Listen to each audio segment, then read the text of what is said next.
So yeah, without further ado, I want to welcome the three members from HRVG at the moment: Dick Allgire, Glenn Wheaton, and Sean Mahoney.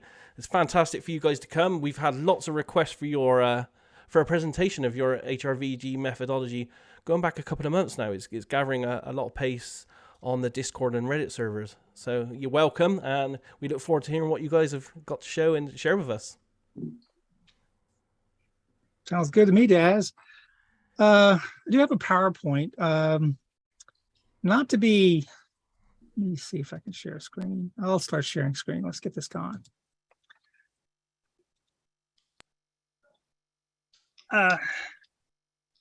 Probably not a lot of people know who I am or what I am. So I've got like a little narcissistic display of PowerPointage that I'm going to throw on you guys. I was born in 1953 down in the swamps in Louisiana. At the age of 6, I went to St. Mary's Home, which is, it went from home to orphanage to back to home again, but it was run by these ladies. A mighty fine group of women, let me tell you. I learned a lot there. I learned English. I learned discipline. I learned Latin. I learned discipline. And I learned discipline. Carmelites. They were Carmelites. So if you know anything about Carmelites, they're hiding their sticks right now. You can't see their sticks. Going from the orphanage, at 17, I went into the Marine Corps. That's me back in the day. There was a war on, it's called Vietnam. Then in 1974, I got an invite, recruited into the Army Security Agency. And this is when I entered the world of Joseph McMoneagle. Joe's known me for forever, since my first day in ASA. In 1977, ASA went away and became merged with the Military Intelligence Service to form the Intelligence Security Command, INSCOM. Joe continued on through the INSCOM years as well. In 1979, I was recruited into Special Forces by Richard Langford. I went to Benning, went to Airborne School, went to Fort Bragg, got assigned to the 400th Army Security Agency Special Operations Detachment, 5th Special Forces Group Airborne. They pushed me through school. I served in all active duty groups, 7th, 5th, 10th, and I retired out of the 1st, out in Okinawa. Was there for 6 years. During my training, this is Colonel Robert L. Howard, Medal of Honor winner. He was the guy that ran my school. Probably the most impressive human I've ever met in my life, and a little scary. This is me in the 1st with what's called the MISS teams. You can see most of the guys, they've all been down a road or two. I served with the British SAS, the Australian SAS, doing mobile training teams, this, that, and the other things. Different stuff comes up. There was another war going on at the time too. I did the Philippines. I did 6 coups in the Philippines. This is the latest one. Last one I attended was in '89, and some other stuff in another country that kind of looks like Florida or somewhere else. That's me a couple months prior to retirement. Let's see, let's go on. So the Wheaton family, we've all been military. That's my daughter coming home from Afghanistan. She's on the phone with me right there saying, hey, I made it back, which was good stuff. And then probably the black sheep of the Wheaton family are these two guys. This is, Major General Frank Wheaton and Major General Lloyd Wheaton. You can see there on the right, Lloyd Wheaton, he's got the Medal of Honor. So when I went through the Q course, I really got dumped on. But the worst part of it is these guys they both fought for the North. So they were both Yankees. So we don't talk too much about them. And this is like my pitch, what other job lets you walk across the sky? Best job I ever had. You young guys and gals, I recommend you sign up. They'll give you anything you ask for these days. So yeah. I'm going to go on to the guild now. So that's me. normally a nice guy, never been arrested, never been to the pen, blah, blah, blah. You know, the whole good stuff. I got a clearance. The Guild. It was the 26th of August in 1996 when me and Philip Lau met at a restaurant down in Chinatown, and we set up the parameters and the funding for a group that became the Hawaii Remote Viewers Guild, or the Guild as it's known here in the islands. In September of 96, I gave a series of lectures in Honolulu to recruit and screen students for a remote viewing class, which began in December. Since that first class, Hawaii Remote Viewers Guild has continued uninterrupted as an organization conducting research and training in remote viewing to this very day. Everything in Hawaii has got like a Hawaiian saying, logos, mottos. This is ours, hui hoiki mua o Hawaii, which means, yeah, push on out there into the darkness. About 10 years prior was when I actually worked with Dr. Richard Arlen. There's kind of a misconception. Some people think that Richard was paid to teach us to remote view, and he was not. Richard was considered to be an intelligence asset. 1981, 1982, President Reagan, he issued an order out to the intelligence community, pretty much putting the brakes on everything that we were doing in order to point all our antennas and all our assets towards Southeast Asia to answer a single question.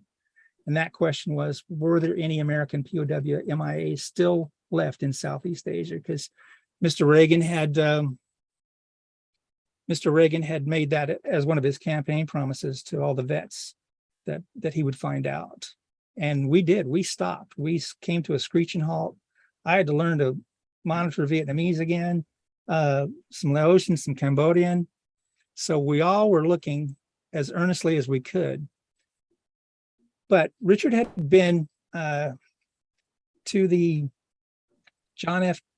Kennedy Center for Unconventional Warfare Military Assistance.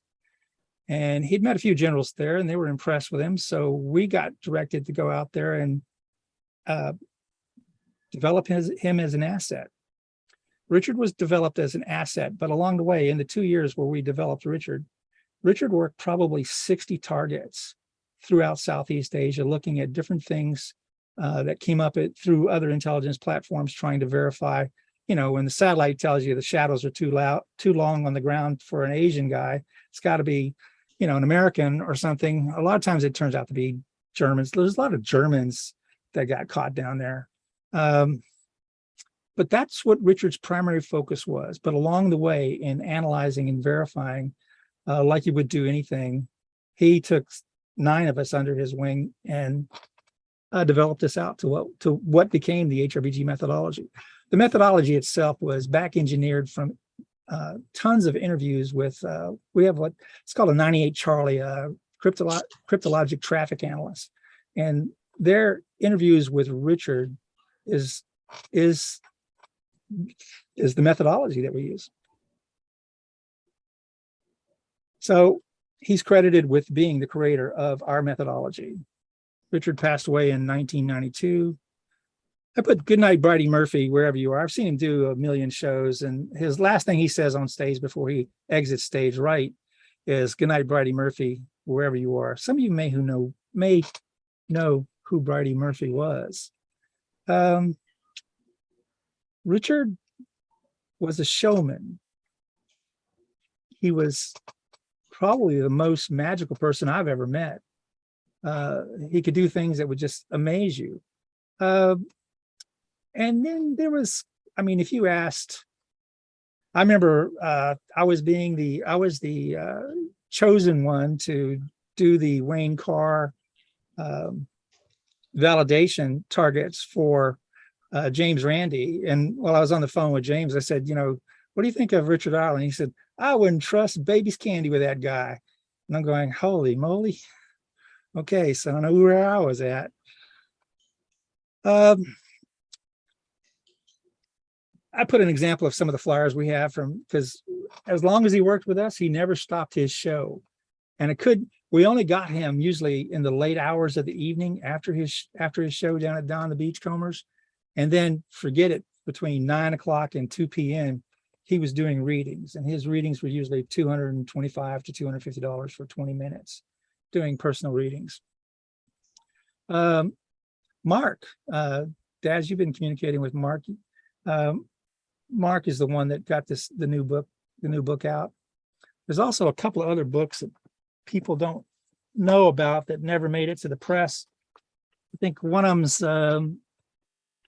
The Life and Miracles of Dr. Richard Arlen. And then there's a book that I have that's called The Psychedelic Unicorn, which he wrote about his experiences with all the Army guys. Because let me tell you, he was a patriot. He was never able to serve in the active services, but he wanted to do something, and he thoroughly enjoyed it.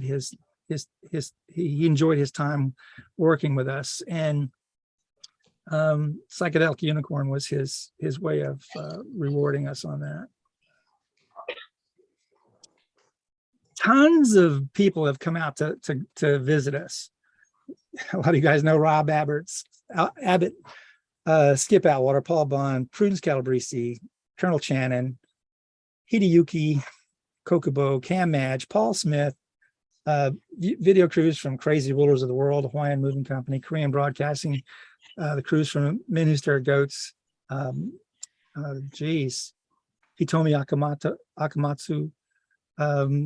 Several of them joined the guild. Hitomi joined the guild, so did Colonel Channon. This is a photo from Prudence's luau. We gave her a really big welcome. She stayed with us for about a week. And let me tell you, after she left, the women in the guild, there were a lot of them, the women in the guild were very unruly. They started flexing their muscles. This is my quote for Prudence. It was like meeting Tinkerbell at Woodstock. And I would check the bathroom every morning to see if there were footprints on the floor, but there weren't.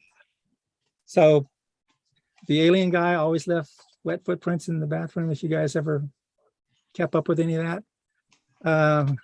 Very, very talented. Probably one of the most psychic women I've ever met. Super talented. Gave her an esoteric target, completely blind. She blasted it out of the universe. Impressive. I didn't like it when she had to go underground. Skip Atwater. What a nice guy, but man, he's high maintenance. And he'd come to the islands.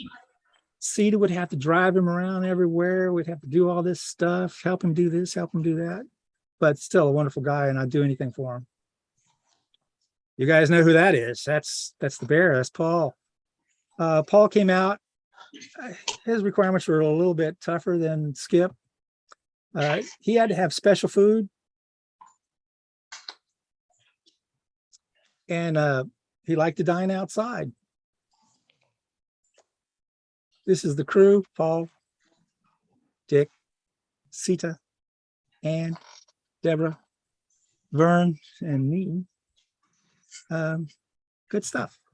Oh, Wayne. Oh, not Wayne Carr. This is Cordy Brown. Cordy Brown came out and visited us, and let me tell you, I just once he starts talking, man, there's just no quieting him down.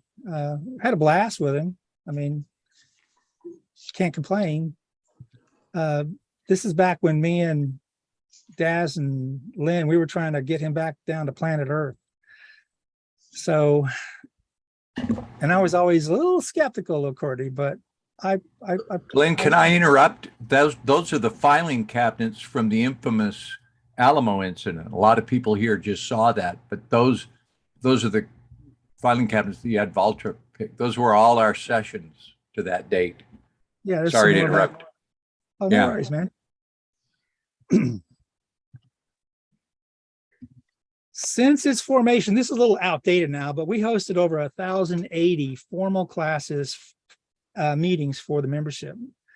And that's years and years and years and years worth of classes and instruction. Dick was there for pretty much all of it. we're community minded. We've served on. I've been the president. I've been the president of IRVA. I've been the vice president and director. Deborah was a director as well as a secretary. Jason Becerra was a secretary, and Sean Mahoney was a director at IRVA. So, you know, we try to play in the playground. Lots of presentations. This isn't all of them, but we did lots of presentations at IRVA where we tried to tell everyone something they didn't know or something that would entertain them. NLP is a big part of our methodology. I got a couple of graphics to show you what happens when you train your brain to put a visual information in a specific place where you don't normally see. This was the first one that happened. This is way back in 1998. Koala bear on a branch. Gestaltically, he nailed it. Without drawing a koala bear, he nailed it. This is Barton, one of our guys from a little bit later, but his 2D concept of a 3D concept was good. This is the first thing he saw when he closed his eyes. He knew. We do some strange stuff. You can't remote view for 25 years and just wait every week to get your target. So all along the way, people have experiences. They want to look at this. They want to check that out. And so we've had lots of programs, lots of projects. Masking and entrainment. I think Dick gave presentations at IRVA regarding those. Veronicube, that's Dave Barnes, our VP up in Bethesda, Maryland. Cloak and Dagger was awful fun. If you haven't seen that, it's still available to be seen on IRVA, but I don't think you can buy it anymore. They've kind of canceled all their contracts for video release. Masking and entrainment. This is in 2003, 2004, I first started introducing the concept of masking to these guys. Because if you think about it, if a target ID works, then masking must work. Because a target ID is just a mask. So Dick took that to heart. I mean, we had some pretty long classes where we discussed the theory, the possibilities, and we would create different places, some of them very large. This is Dick at work, getting paid by the TV company to do remote viewing, which I thought was a little obscene, but that's Dick. He's plotting and planning. He's sketching, designing. And Dick, you can always jump in, you know that. He had an artist do his complete Tanner Dam mask in a piece of artwork, which I got in the back room. And Dick, if you want it, it'll cost you big time. From masking and entrainment, about a decade ago, I kind of got everybody together and I said, well, more than a decade ago, I said, you know, you guys, Dick, you did masking and entrainment, you presented at IRVA, but what have you guys done lately? Somebody needs to take this and push the design forward. And that's when the idea about constructs in consciousness began to emerge. This is Deborah Duggan Takagi. She took that needing to heart, and she designed a new way to mask consciousness within consciousness and produce results in reality. Her project is about 6 years old now, and I would love to tell you about it, but I can't. Can tell you about a couple other things we did. You guys might remember Lieutenant Colonel James Channon, good friend, guild member, personal mentor to me. We discussed a lot of things over the years about how to make something be, how to make something happen. And I got a couple projects that came out. First one was Savin Kimbo. You hear a lot of people about, well, can you stop somebody from remote viewing you? And the answer is, yeah, you can. And Savin Kimbo is our operational, whoa, buddy, you can't look at me. And that one's been going in some form for almost 17 years. Current big project that I do personally is called Harlequin Damocles. Can't tell you nothing about it because it'll spoil it. I'll tell you something about it at a conference sometime, when you guys do enough stuff for me to get some results. So big thing we teach at the Guild is learn to think in images.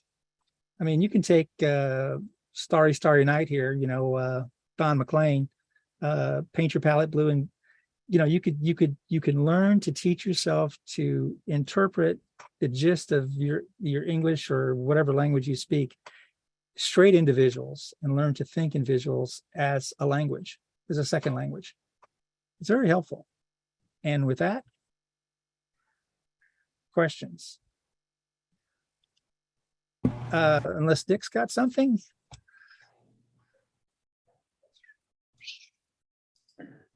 I'm here. Any questions about that? Do you want? Maybe I'll continue on. I'll show a couple slides really quick. Most of you have seen my work, right? So I don't need to show. Great haircut, Dick. I'm coming back. Go down to the enlistment place. Yeah, you're looking healthy, Dick. I'm not all the way healthy, but getting better. Here's my most recent moment of glory. I did that for you, Daz. When Glenn says think in images, that's what he taught me to do, is to, see the target. And that one was fun. Glenn touched on this. This is in Kalihi, when we began, Glenn said, if you guys want to do this, show up on Friday night. And we had tables and chairs with paper, and all we paid for was the paper and pens. It cost us $25 a month. And my training lasted, formal in class every week, 18 years. And I learned something new every time. So when people say, how long does it take to remote view? It can take a good long time. But that's our original classroom. That's Jimmy Williams talking. That's CETA over there. This was one of my first hits done blind in class. It was the Watchtower, this place under construction in Texas. And I drew the tall man-made structure, the tree, the rectangular feature. And that was one of my first big hits. That was like, oh my God, this worked. And I remember that eerie feeling of projecting my awareness like I was only partly in the classroom. There were like 14 other people there with me. So that progressed to what I'm able to do recently, is see things before they happen. This was the huge Iraqi general. And I did this about 2 weeks before it happened. I'm pretty good at seeing people. If you train to close your eyes and put it up on Blackboard and demand it, it'll happen. That was the trucker strike I did before it happened. We do a lot of crypto targets. This one is, it's amazing how sometimes you get just a brief flash, but you let your pen draw it, and you can kind of get a caricature of the people. Here's one where I got 3 people on one target that was blind, totally blind. This is the Chainlink founders. So quite frankly, that amazed me. I saw that in the debrief and I was like, holy crap, look what I did. I didn't know I did that. Here's a mudslide that I saw just before it happened. This guy I captured pretty good, got the tattoos, didn't draw them exactly right. About 3 more. We do cryptos. Daz has also got a bunch of these where Daz has hit the charts too. So Daz and I complement each other very well. It's great working with Daz. He's had some amazing hits. This was an archaeological discovery that I got the gist of, surprising findings of hidden history. Glenn told me, well, Dick, why don't you go back and do a week in the life of whoever's bones that was? I'm like, push, push, push, get more and more and more. They gave us Tom Hanks as a blind target. And I got some pretty good, interesting data on him. before the brush fires blacked out San Francisco, I made a prediction that, hey, I see a big city with like it's dark in the daytime. And our favorite, what I was just suffering from. And this is the one that creeped me out the worst. I was doing a monthly event and I went out and bilocated and I saw these tents up in a field and everybody's running like, oh, they're afraid of death. It's like a state fair. And when I saw it was the Garlic Festival shooting incident, and they were all running. I saw it and it was like seeing a movie that I'd already seen. So that's me showing off a bit, but I thank you, Glenn, because I followed the methodology that you taught me I don't deviate from it. I try to do it exactly step by step how you taught it. And I've applied myself for many years. I don't think I'm any more special than anyone else psychically. I'm just tenacious as hell. So well, one of the things that we remember about the remote viewing community is that the early days were really tough. They were really rough. It took a while for the growing pains of the community to kind of like settle down, and like it's kind of normal, but people kind of like built their own castles in different places.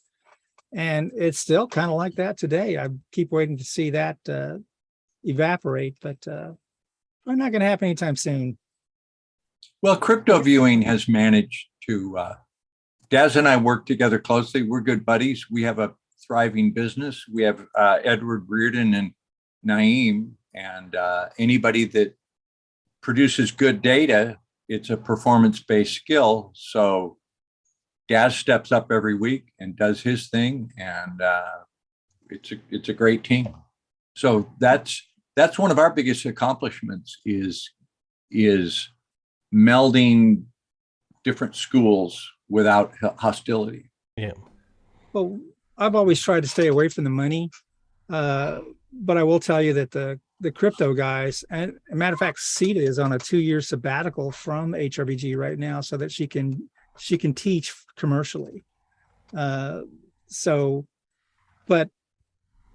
of all the people that I've seen along the way try to make money using remote viewing, the crypto group are the only ones that are doing it right and doing it in a big way. I was talking to the founder, and he said, Glenn, we've made 100 millionaires. I'm going, holy cow, 100 millionaires. I don't know if they still got it today after Bitcoin's been taking a big nosedives, but oh yeah. So that's impressive. It's not going to happen in an ARV contest someplace up north. Won't happen. Okay, Daz, your show. Excellent, guys. It's great to see the overview, and thanks for that. And I have to be honest, working with Dick all these years, I'm every week on crypto viewing. I'm in awe of the way he can sketch the people in the targets. And I have to be honest, after seeing the way Dick does those, I just don't even bother. I mean, why do I need to bother when he does it so well? I'm the logo guy. I'm pretty good on doing logos, but that's because I guess I'm a graphic designer. So the warship you just drew. I mean, I think, Daz, you should just do it. Just let your hand go and intuitively do it. Maybe, yeah. I guess I got lazy over the years because I thought, well, everyone else is really good at doing the people, so I stay away from the people. But you do an absolutely amazing job, and as I said, every week I see them and I see how close they are to their images, and I'm like, damn, that's good.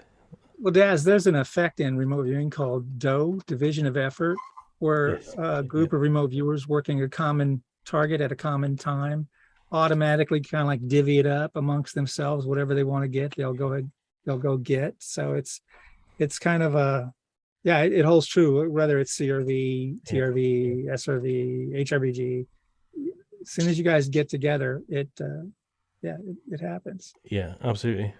Hey, Daz, can I promo our new presentation? The Looking Glass people that are here today Yeah, go We'll for be it. familiar with this, but let me share a screen. Okay, this is really interesting. We have the advanced group of trained HRVG viewers called Looking Glass, and Glenn and Sean and I give them validation targets every week. In 1 week, when it was time to do the validation target, something popped up on Facebook, and I had the time set aside, and I was going to be targeteering, and I saw this picture, and I went, "Oh man, don't look at that, don't think of that." And so I tried to set it aside, and I thought, well, I'll find something else. I kept thinking about that, and it was like, okay, I give in. I'm going to task this because it's a real thing. So we gave it to the group, and they provided some really interesting, well corroborated data. And I'm editing it this week. I just finished the first edit, and we'll probably put it up next week. And without any more ado, it's called the crop circle. This was the first crop circle of the current season. It was May 22nd in Wiltshire, the UK.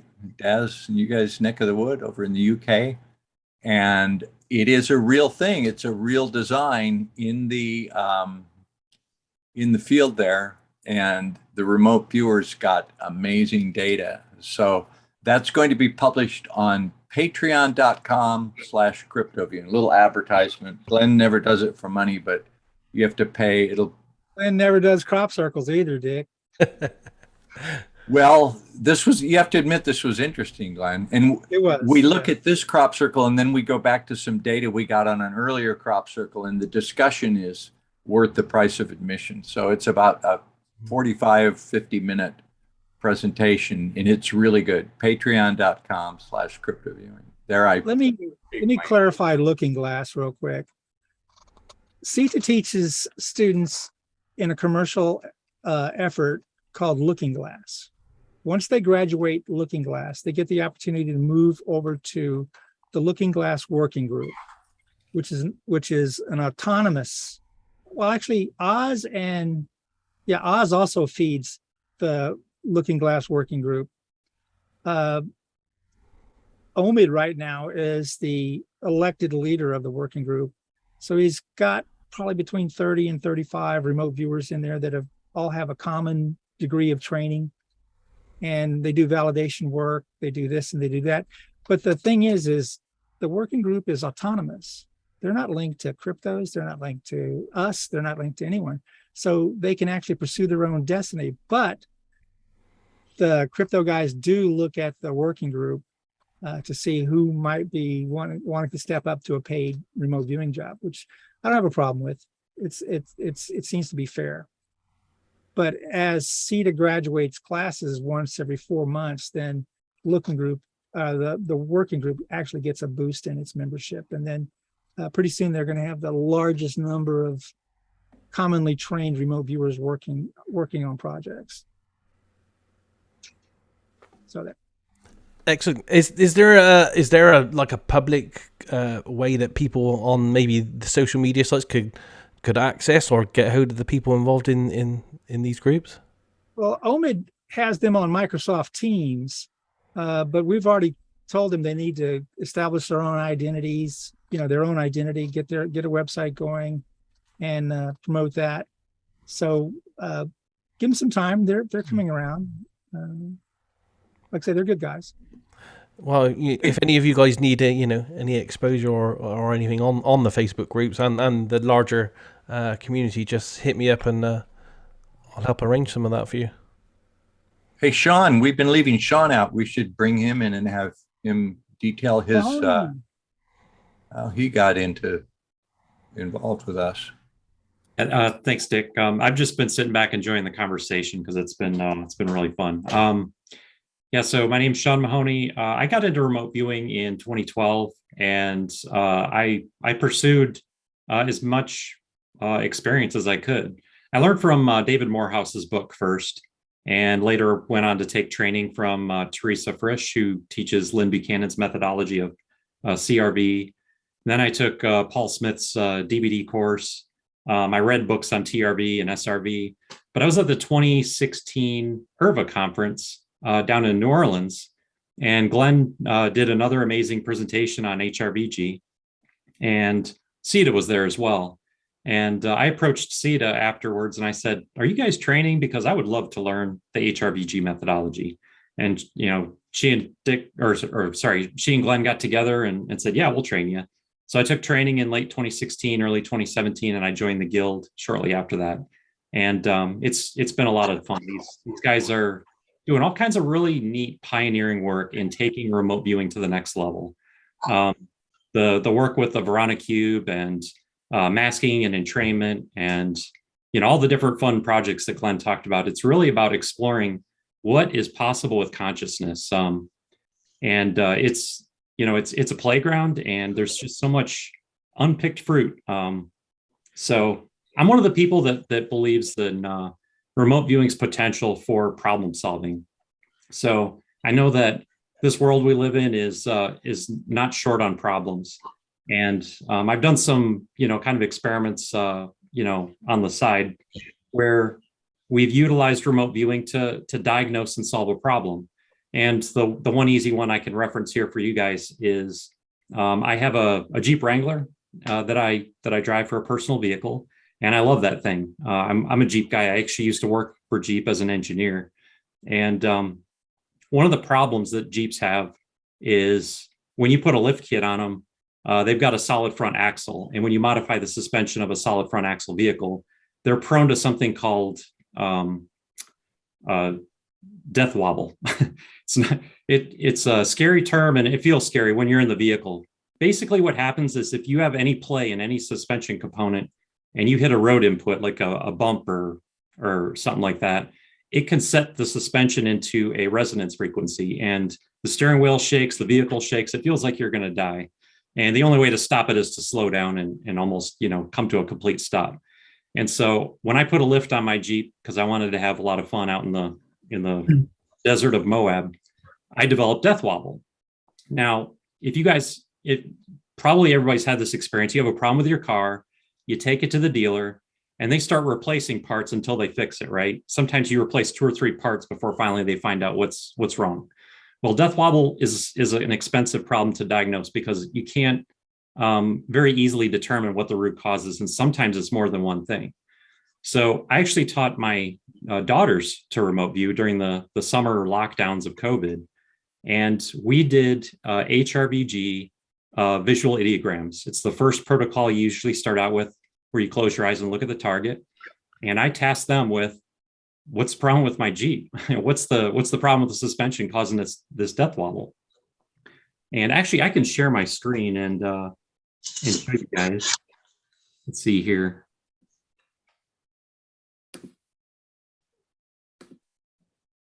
So, can you guys see my screen? Yes. Okay. So here's my Jeep. And I had a pretty mild case of death wobble because it didn't happen very often. But there was one place, you see that manhole cover in the road there by this church. Every time I hit that manhole cover, which is depressed in the road a little bit, it's kind of hard to see in the picture. Every time I hit that going 45 miles an hour, it would set off that death wobble. And so that was my proving grounds. That was my test spot because I knew I could get it there every time. And my one daughter drew a road with wavy lines I think that's a symbolic representation of the steering wheel going back and forth. She drew this round circle with these little divots, and I asked her what it was, and she said, it's like one of those metal plates in the road. And I was like, oh, manhole cover. And then the last picture she drew is like this light bulb. My other daughter drew this table and chairs with kind of stubby legs. She drew these waves, which I think if you were to plot death wobble on a XY axis, that's what it would look like. And then she drew a little dog with 4 stubby legs. So when I started looking at, the list of suspension components that could be the problem, the only thing that really fit was ball joints. So underneath this rubber boot is what looks like a light bulb. It's a socket with a stud at the end. And if you see, it's got these castle nuts, which the table and chair, I can see that being in a 10-year-old's representation. So I said, okay, So I went to a trusted shop and I said, guys, I got death wobble. I want to replace the ball joints. They said, well, we looked at your ball joints, but we don't think that's the problem. There's a little play, but probably not enough to cause it. We think it's your steering dampener. I was like, let's do the ball joints first. And if that doesn't fix it, we'll come back and do the steering dampener. They're like, okay. And so sure enough, replaced the ball joints, Jeep was fixed. So a 5 to 10 minute remote viewing exercise gave me the answer to a very expensive problem. What else could we do with remote viewing to solve the problems in our world? I think that there's a lot of potential there. So I'll get off my, let people ask questions. There's a really good question from Pablo, Glenn. Did you see that? What is the most bizarre experience regarding Richard Ireland that you can share? I know the story of the grave site, but tell us a good Richard Ireland story. Well, You guys, the special forces, you guys hired him and took him into a lab and back engineered his. Yeah, we didn't trust anything he said, or we didn't believe anything that we saw when we went and visited him. We went and caught his show several times. When we got into the lab, we painted his forehead and eyes and almost all of his nose over with flour paste, because when it dries, it hardens, and then if you open your eyes, you're going to crack the paste, and it's going to be easy to detect. And we had a series of things that we wanted him to read, and he was very successful at that. But the strangest thing that we've seen him do was he's an old world mentalist magician type. The guy could make clouds of ectoplasm appear in the room.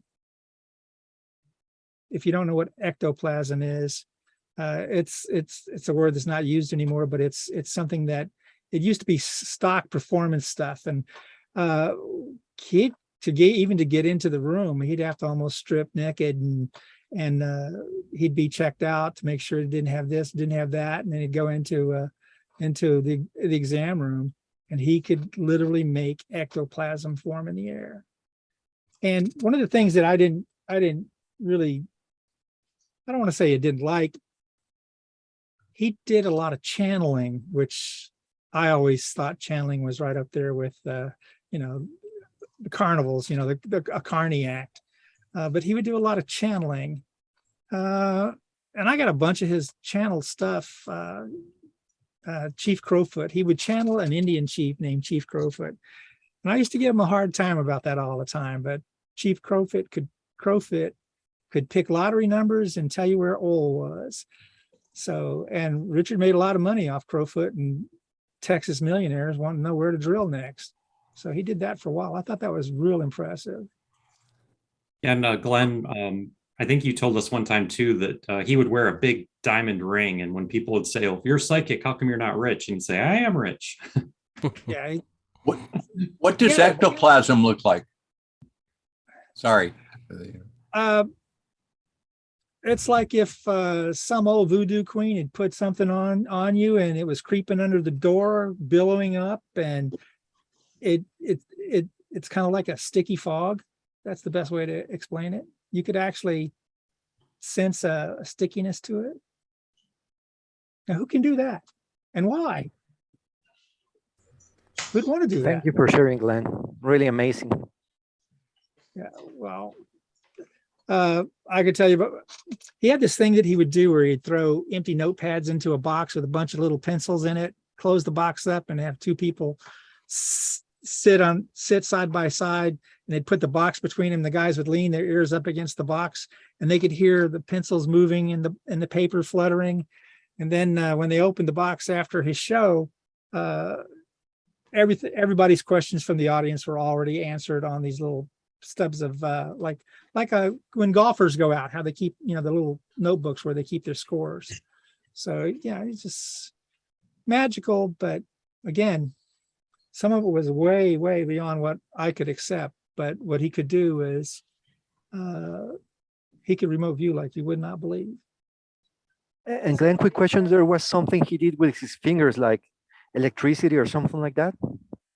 Yeah, he used to like to freak us out doing that. He could take his fingers and get them like this far away. And you could pass your hand through his fingers and you could feel like a little spaghetti. Like a little spaghetti. You could just feel it. And then the closer you move his fingers, the firmer the spaghetti gets. And then you could squeeze it and it would split in half, and one would go above and one would go below your fingers. And electrically, I don't know, beats the hell out of me. Daz, what was he doing? Chi energy, maybe, I guess. I don't know. Well, I've seen the Filipino guys that can light paper on fire, Yeah. They do this big show and yeah, so Yeah. I don't know. It's a hard Probably one, that key. one. Yeah. Dimmy's had her hand up for a very long time. Dimmy, would you like to ask your question? Yes, thank you, and glad to see you all here.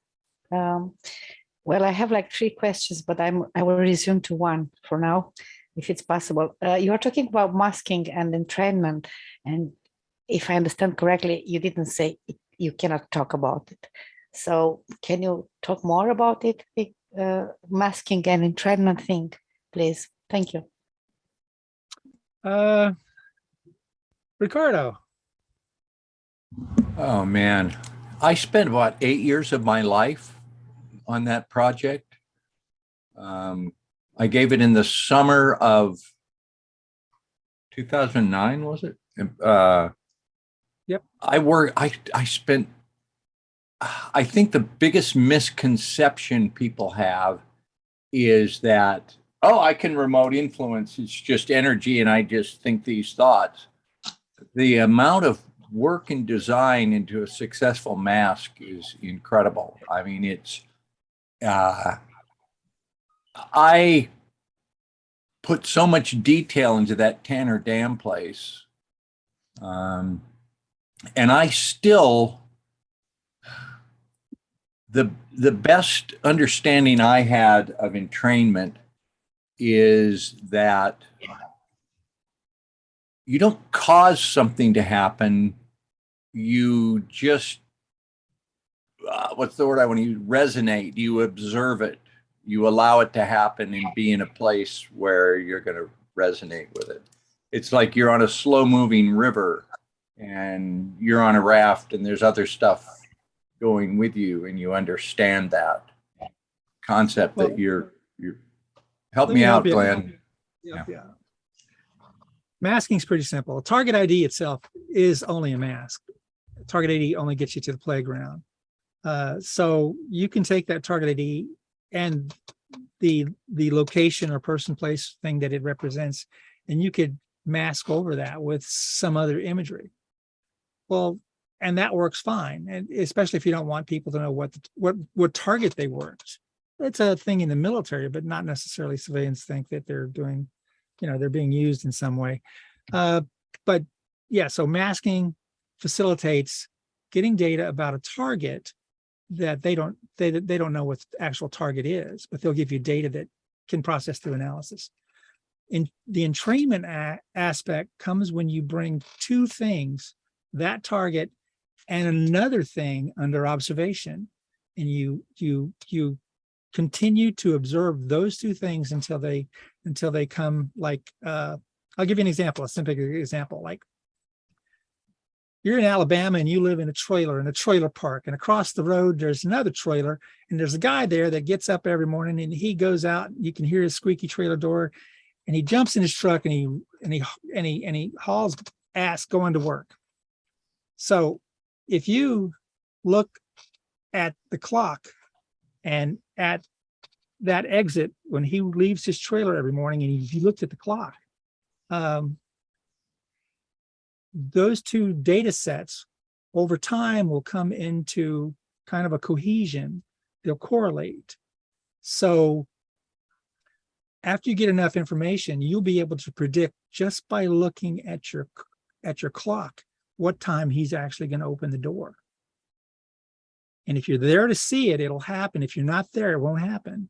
So the experimenter's effect and the observer's effect are critical aspects of actually entrainment.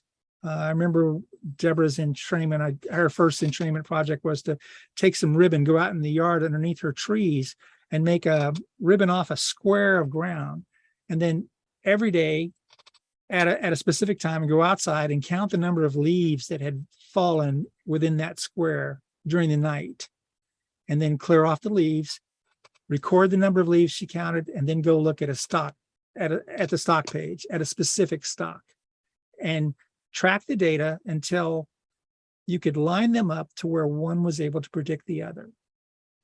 So that's kind of like an example of the theory. And it's only limited by your imagination, your imagineering, and your designing. So given those things, those are like the basics of all the advanced stuff at HRVG. I mean, Deborah can build a conscious she can create a construct of consciousness within consciousness and then actually make reality, realize the data that she wanted to realize. So it's out there, but it's just got to be something you want to do. I mean, you guys are all remote viewers. You're not just going to work Target all the rest of your life, are you? Going to be 83 waiting for Daz to send out this week's Target? No. Hopefully you're going to jump on the broom, put on your hat, and fly. Because it's all magic. It is. Thank you very much. Another question. I got one here from Richard Krankowski. I think he's here tonight as well, but this was on Facebook. He says, has the HRVG procedure changed in any way over the last 20 years? And has the HRVG community at large become infatuated with anomalous alien targeting like the CRV community? No, we never were. Richard's been around a long time. Richard's been in the guild. He's an alumnus of the guild. 20 years. I mean, I remember the instructors complaining about Krankowski. I think Sita was your. Yeah. She pulled a short straw and she got you. But that's not to. I mean, you always ask questions. You were always very exacting. So no, it's good to see you again. I'm glad to see you around. And we got the same color hair now. I mean, when you knew, Oh yeah, you used to be a redhead, man. I need something here though. Give it a go. This is only half. Richard also asked what protocols of HRVG I use when I'm doing crypto targets. When I'm doing a woo-woo target, if they just give us a target ID, like A1, B2, CD, 3, 4, and it's not crypto, I use the exact protocol of pick up the pen, write the word ideogram, slide over, write page 1. I do visual ideogram, play fair. I do it all by that. When I'm doing a current events, like what's going to happen next month, and to a great extent, crypto targets, if I know it's a crypto. Sometimes with cryptos, I'll do the full session, but a cryptocurrency is such a nebulous concept. I mean, it's a bunch of computer code. What we're trying to go after is who are the people that are running it? What are the people that own it? What are they going to feel? So when I do those kind of targets, I don't want to compare myself to like Jerry Garcia, but after doing, Glenn always told us you could use any protocol to do a whole session. So I know how to probe. I can use the Nemo icon. I can close my eyes and look. I have a whole bunch of tools in my toolbox.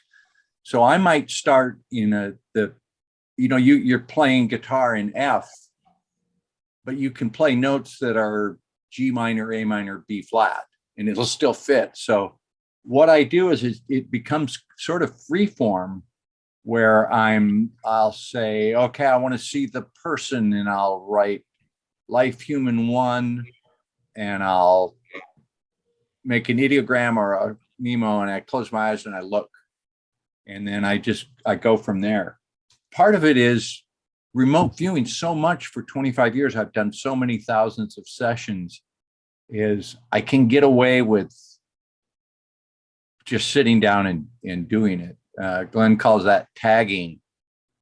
It's using those tools at a given moment. Kind of hard to describe. I wouldn't suggest it for people without a lot of experience. For my money, you just can't beat that structure of sitting down with a target ID, and you don't have to be psychic. You don't have to describe the target. You just have to write ideogram, page 1, your name, draw a line, do the ID, do the target ID, put the target ID on Blackboard, close your eyes for a second and a half, and draw something. Doesn't matter, at this point, well, it could be right, it could be wrong. And then low level, you're probing for simplex or complex or, very low level data. And it grows and grows and grows. And before you know it, you're at the end of the session, you've got all this amazing data. So I like the structure that walks you through it step by step by step by step. Okay. Dick, Richard Krankowski, I once worked 30 targets in 30 days for you. I have a journal with that. I don't recall that one. The question was the file drawer effect. Like, Dick, do you only show your best sessions? Of course we all do. That's the good thing about the remote viewing community is when you totally blow a session and make an ass of yourself, it gets put away and nobody's, I wouldn't ever dare call up somebody's bad session and hold it up. Look at that. What an idiot. We highlight the good data. So I think this was about 17 years ago, maybe.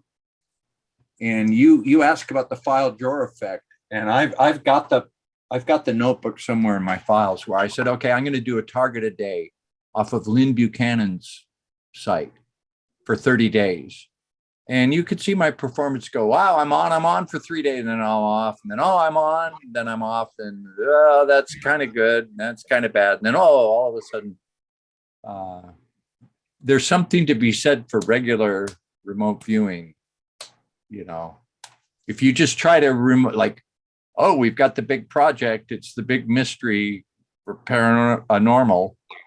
Well, you're going to sit down and your mind's not going to be ready. It's like validation target after validation target. It's a good thing. Dick, you mentioned Nemo, and we had a question from Josh Maitland on Facebook, and he said, what did the different points on the little compass tool used in HRVG mean? And I think he's on about the Nemo thing. Could you explain that for some people? Yeah, I can do that. Nemo is a reflection of your face, so Nemo is you. We put a radial here, up the center line. We put one here, across, one diagonal, and one diagonal. It's based on neuro-linguistic programming. So look at my eyes, everybody. If you ask me a question, Dick, what color was your first car? I'd go, it's red. And you see my eyes would,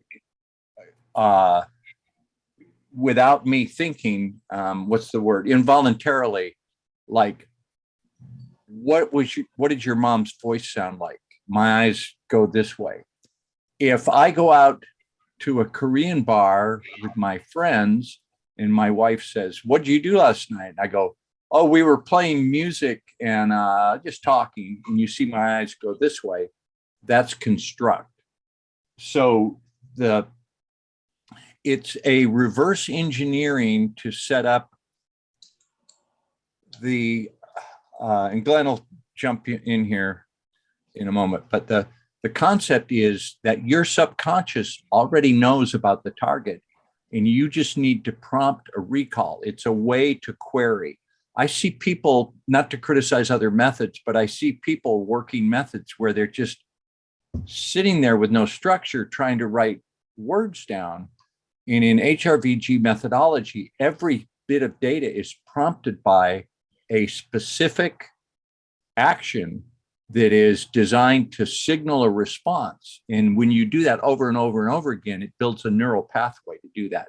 So if I am going to look for a visual on that Nemo, I go to the upper radial And on Nemo, it's on the right on the page, but I'm looking up and to the left. So that's visual recall is that one. This one over here is auditory recall, and down and to the left is kinesthetic, feelings and emotions. If I want to know what there's people at the target, how are they going to feel in a month when this is all over? I would go to the future side. And there's also a timeline. There's a whole bunch of really nifty little ways to shift your consciousness. And if you imbue that magic into the icon, it comes to life and it will work. I mean, I did one where I can start on the center line, smells and tastes are in the middle. And I can go, I want to go backwards to where something was different. And I just twirl down and I go, right there feels right. I probe and look. And I've been successful with that. How's that explanation, Glenn or Sean? Fair. The Nemo icon, it's the neurointerrogation mask overlay. Primarily, it's used as a tool to assist you in remembering. So you start your session, no matter what you did, you do a lot of probing. You know, CRV, you guys do probes, you do this, you do that. HRVG, they do a lot of probing. So after you've done all this probing, you can use the Nemo icon itself to remember something. You don't always have to go to the target. You don't always have to displace a portion of your awareness to the target. You can use the Nemo icon to remember something from that you've already been exposed to. There's an exercise that'll kind of show you, it's a simple exercise. Let's say I walk into a restaurant, Dick's sitting at a table across the room. I clear my mind. I watch Dick. I do everything he does at the same time.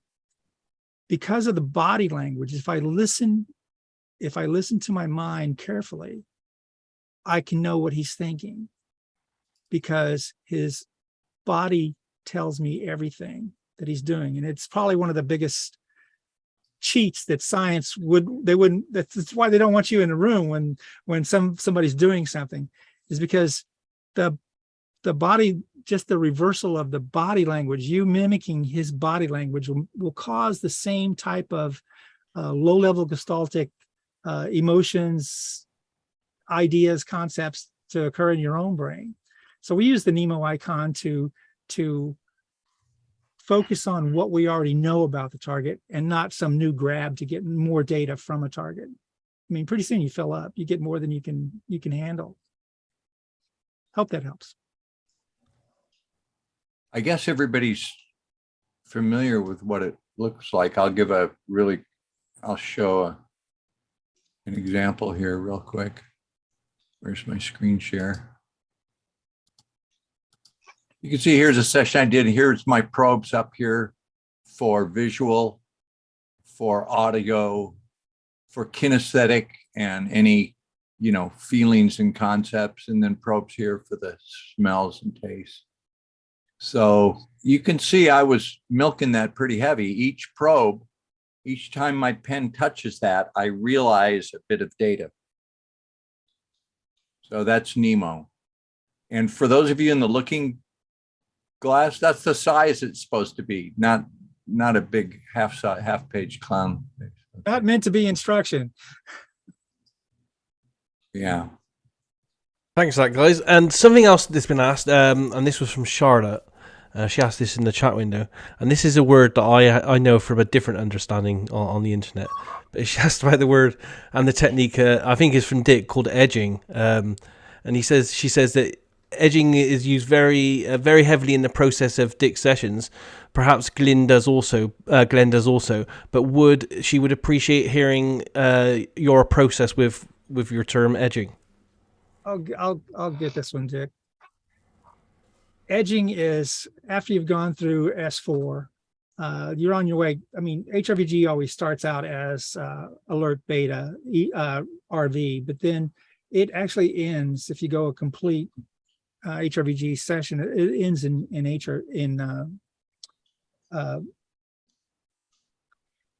it ends in ERV. So edging is a breathing exercise that the viewer does so that they can get to a position called full stop by off-gassing oxygen or air. They off-gas carbon dioxide.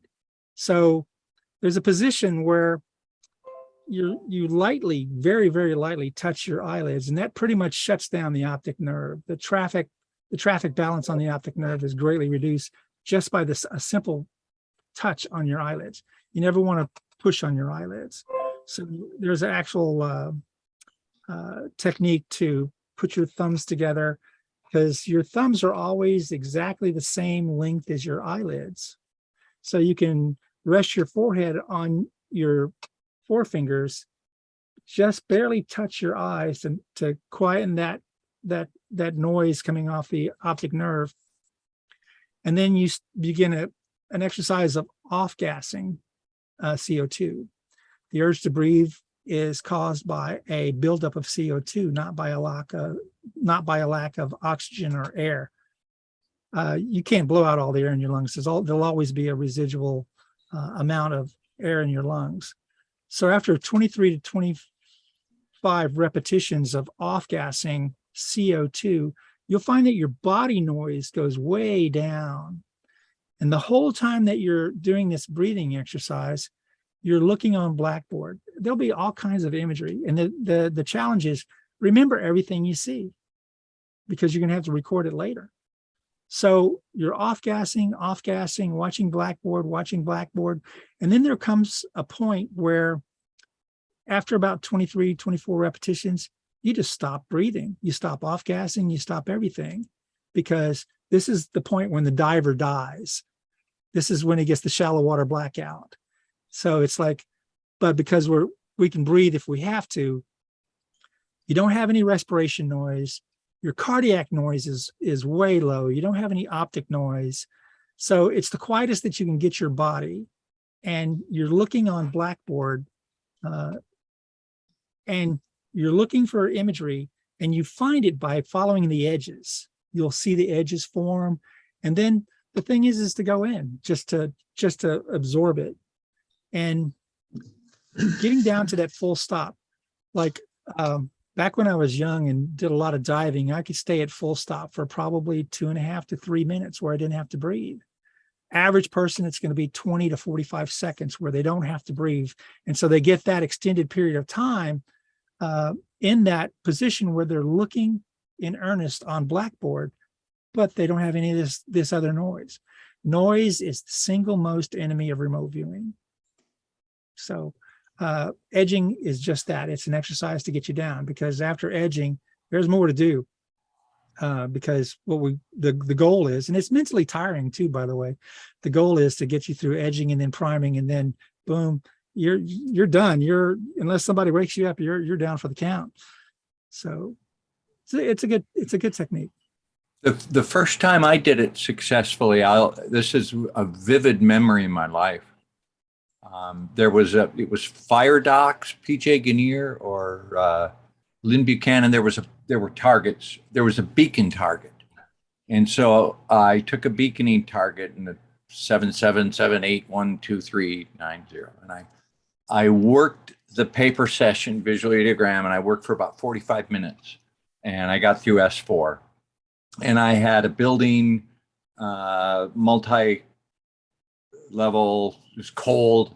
The best smell I got was the smell of clothing. When you're out in the cold, you come in, it has a smell, and you don't smell that in Hawaii, but I remember it from when I lived in Utah. So I had low-level data. I'm working a blind target, and I did the edging thing, and it was very quiet where I was, and I came to that stop, and it just came on me without really realizing it. Was all of a sudden these images kind of formed, and like Glenn said, I followed the edges, and suddenly I was up above, and it really wasn't true color. It was kind of washed out, but I was like from a surveillance camera angle, and it was men's clothing. And there was a guy in a gray jacket, like a trench coat type, not a trench coat, but a longer jacket.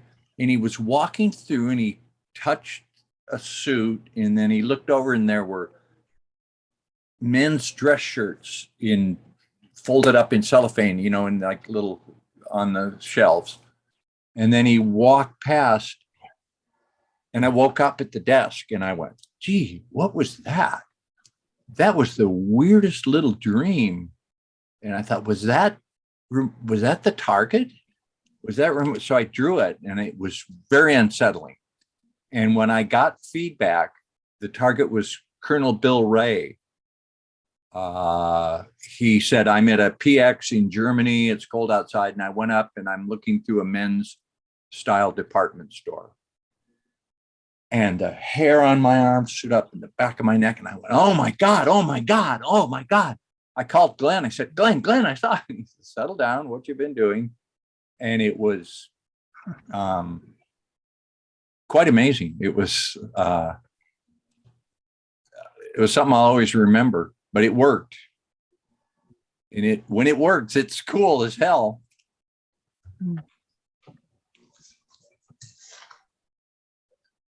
Excellent. Thanks for that, Dick. And a question, and this is a bit of a weird question, but it was asked on Facebook by a person called Dom. And they asked if any of the HRVG people have attained inner peace in what you're doing. Wow. Bit of a hard one to answer, I guess. Yeah, it is inner peace. We've seen viewers push on. I mean, we've been together since 1996. You don't get some people will give you a couple of years, and some people will give you a decade. Some people will give you 2 decades. They don't stay forever. But I have seen people move on to other things that were more etheric, like, I can remote view. I'm going to go find Buddha.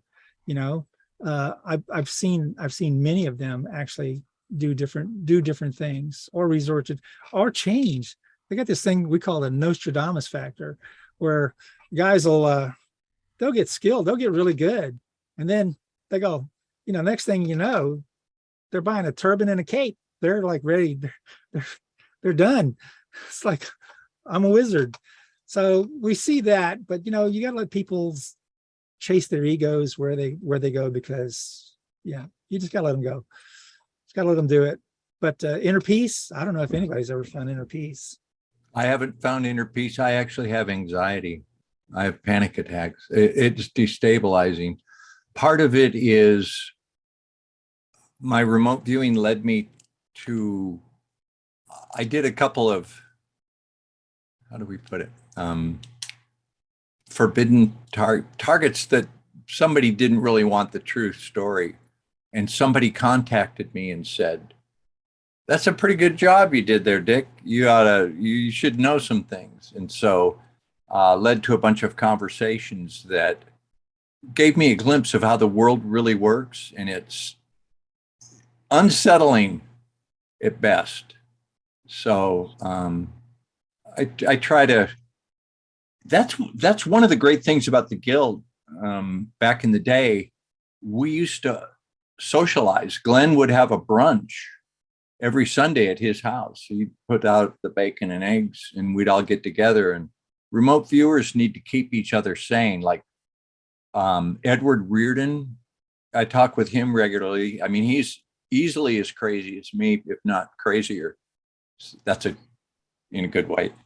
So we bounce stuff off each other, and we talk a lot on our debriefs. Daz, we should put some of the side chat that we don't record, but it can be unsettling.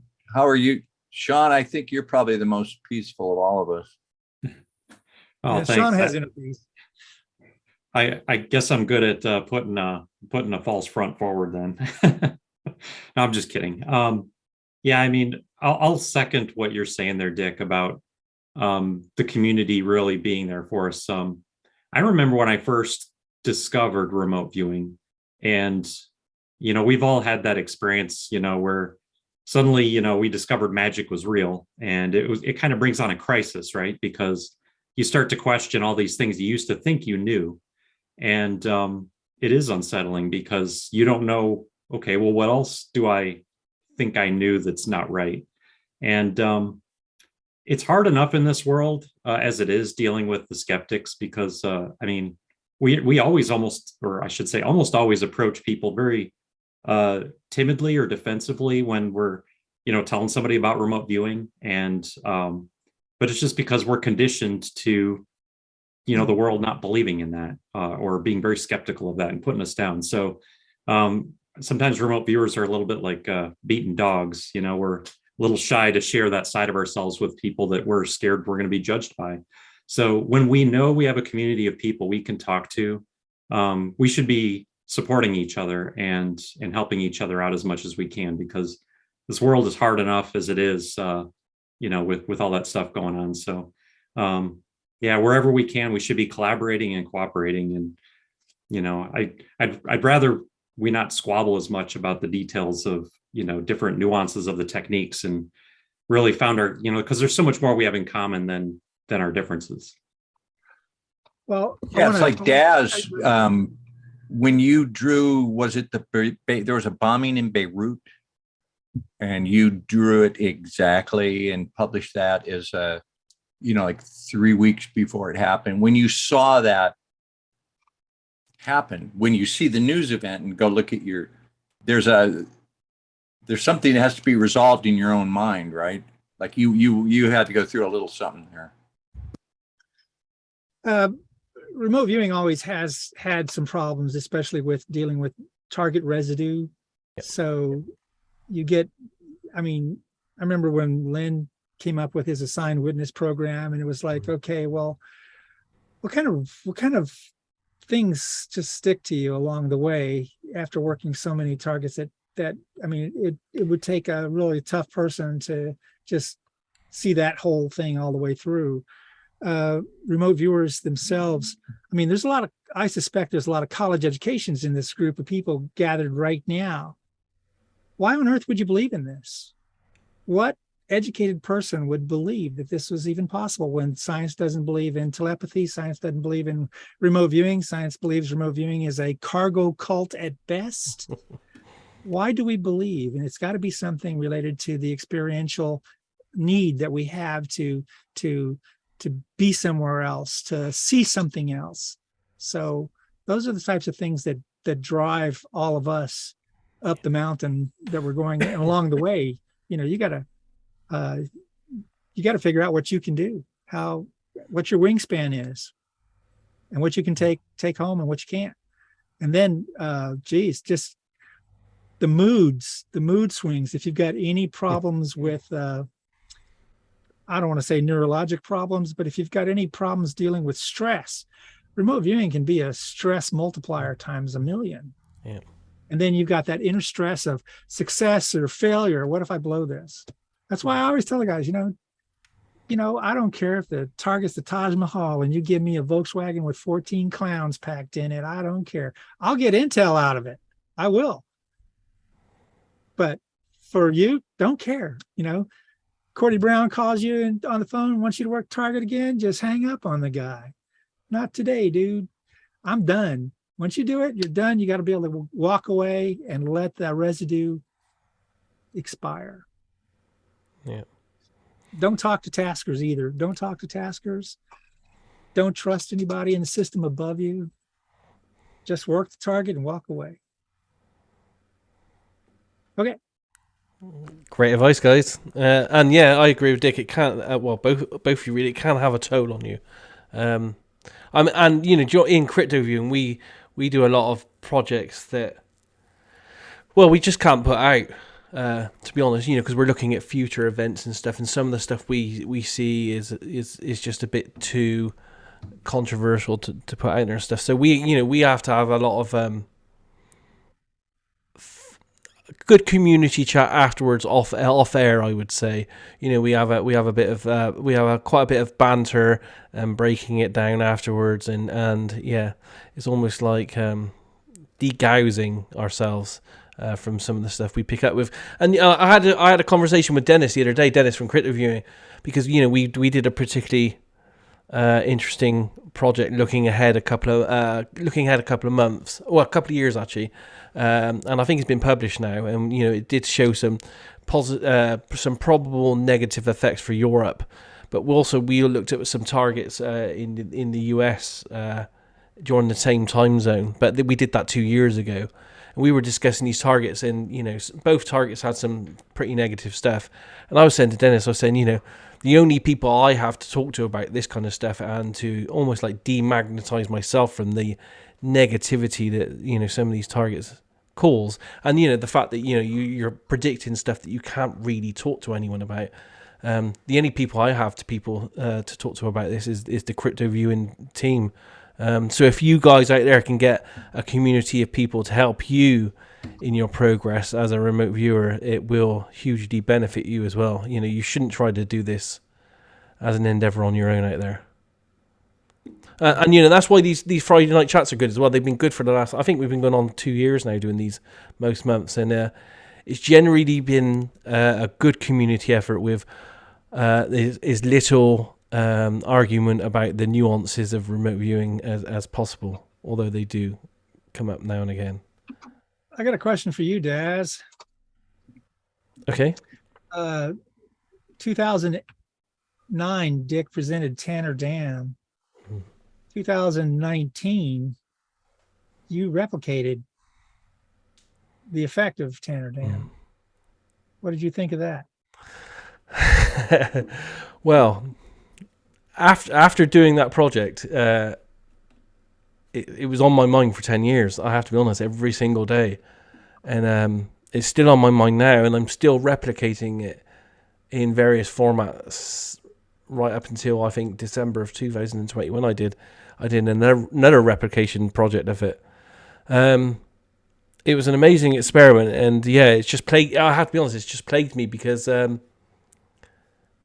it showed me that there are some possible currents in the remote viewing process that we don't fully yet understand, and until we do fully understand them, then I'm a bit worried that I'm not able at this time to trust the data that I'm presenting as a remote viewer fully, which worries me somewhat. Yeah, Daz, I'm sorry to jump in.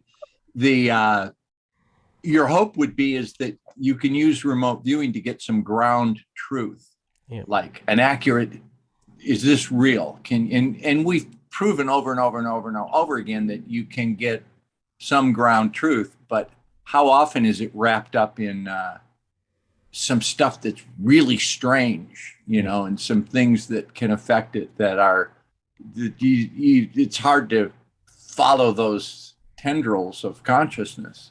Yeah, absolutely. But the project is that you developed back then, and I've done further work on it, and I've dwelt on it for for this 10 years plus since, has also showed me that a lot of remote viewing, especially from us CRV guys in the days, was all about physical things, building structures, that that kind of stuff. But there is a whole new level to remote viewing of accessing non-physical side of things. You can access people's thoughts, you can access their intent and all the intangibles like that as well. And that side of things, I don't think it's been fully developed as much as people going after car keys and trying to win the lottery and all that kind of stuff. There's I spent a week with Prudence, and Prudence told me a lot of things about, she had fears about topics like target hijacking.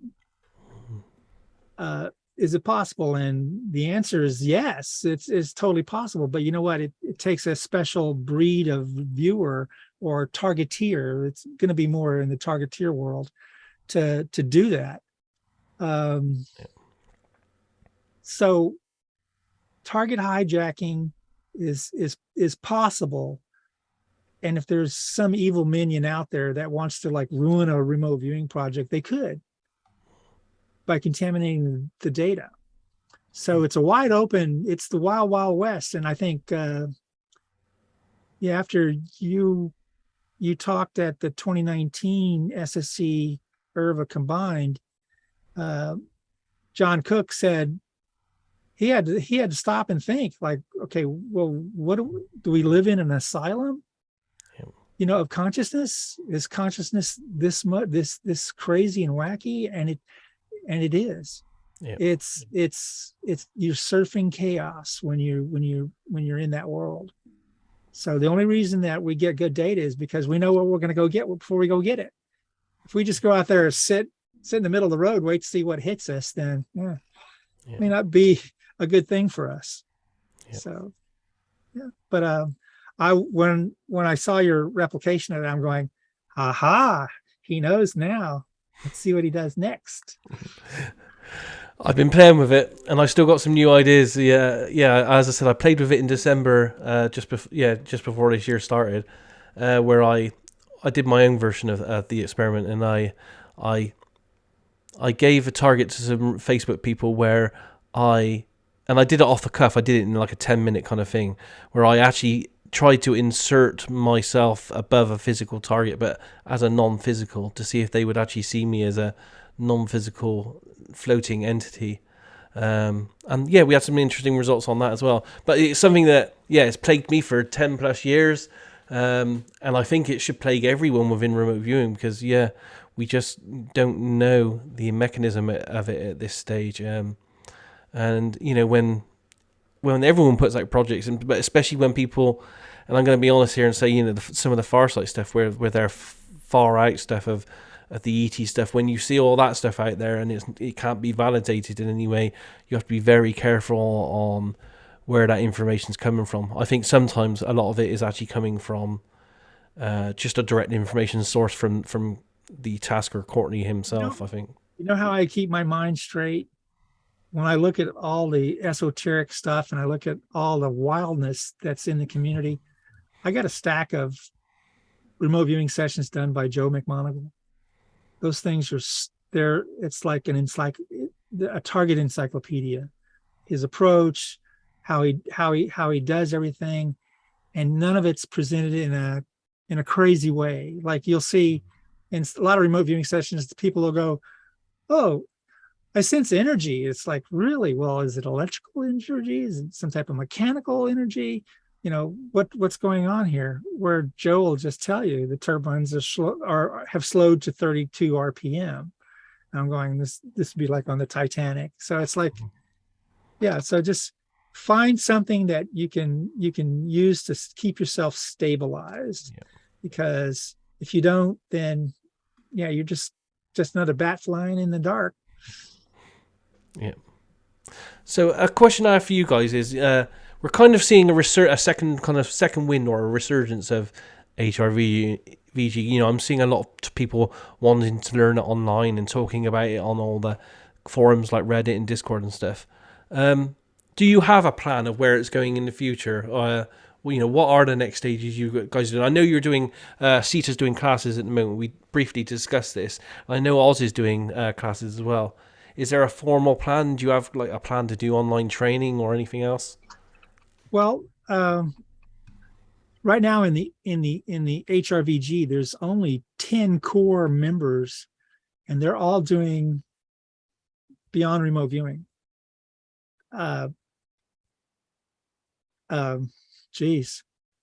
Veronicube, the different projects that are ongoing, they're consuming of our time.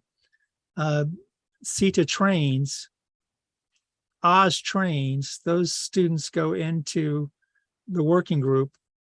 It's kind of going to be up to them what they want to do. OMID runs the group right now. So they need some time and there's about 35 or so of them in there. OMID would know better. He should know better. But what they're going to do, how are they going to get into the environment and what type of projects. I'm trying to get Gail Husick now to be their first like project, some nonpartisan, non-political, kind of squeaky clean project that they can work on so that we can use the results of that project to train some analysts, because they need some analysts. They need at least 2 analysts so to push on. But ideally they become their own remote viewing consortium and yeah, follow the lead of the members. That's ideally what happens. But as far as HRVG, advanced stuff, I mean, we're going to probably do something every now and again, in the advanced world, just things that would make you shake your head, scratch your head, and say, you guys are crazy, that kind of stuff. So we're playing with the craziness now. So that's what I do. If you say, Glenn, can you work a target for me? And we go, well, give me 2 weeks. Send me the target ID. I'll get back to you. Because there's other stuff to do. Excellent. Don, you have your hand up. Would you like to go ahead and ask your question? Yeah, this discussion about target interference. I had actually, myself and I think Henny and maybe some others, Daz, we were talking about how to create an experiment where we could find out whether we could interfere with a target. I was thinking of this JFK assassination. Suppose I wanted an alternate truth to be floated out there, and I didn't want people to see what the real thing was.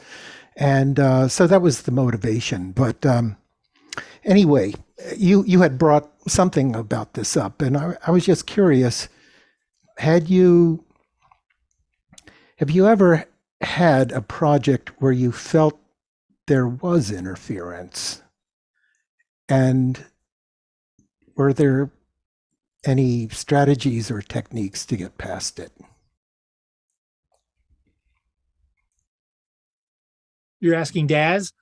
I'm asking you or Dick or, When that last Skinwalker Ranch, Daz, and I saw that disc, and I knew you wanted me to see who was in it. And I'm not saying it was shielded. I think it was more like, okay, I had a cognitive realization that I saw this disc because I saw it. And I go, wow, that was cool. I drew it. And now I got to move inside. And I was like, can't do it. I have too much expectation. So was it the shielding then sort of like your I think own... the shielding was of my own, like, you're going to embarrass yourself because you have too much conscious thoughts going through your mind. It wouldn't be remote viewing. So I guess that's a different topic than the question you're asking. But also that would have been front loaded too. So that could have been part of the problem. Well, I front loaded myself. Yeah, no front loading. All the target work was done blind. Yeah. Daz can attest to that. But when you have a really good bilocation event where you see a disc over the tree, that you kind of go, okay, where do I go from here? Yeah. Okay. Yeah. Hey, Don, you're asking a question about the possibility of something that's supposedly impossible according to science. Okay. Catch my drift there. So more than likely it's been done on multiple occasions with varying degrees of success or failure. That's what I was wondering about. And also whether there were techniques to, could you actually create a tasking that said, avoid all mental interference and perceive the physical event that actually occurred at such and such a time and date? I've told you guys several times, why do you want all the secrets right now? Instantly. Because I do. That's why I do want them.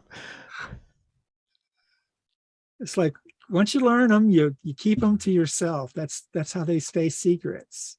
So you're in the right group. You're in the right group of folks. The secrets will come. And they already have. But I guess I could show you guys a few things that have been done in the past. But for the most part, give yourself time, man. Give yourself some time. Don, my answer on it is I don't think you can hide it. because like I'm not sure I understand what you just said. well, you were talking about an experiment where you create an alternate version of the target, Right. like the JFK assassination. So you make up something like Marilyn Monroe shot JFK or something. Yeah, right. You should have.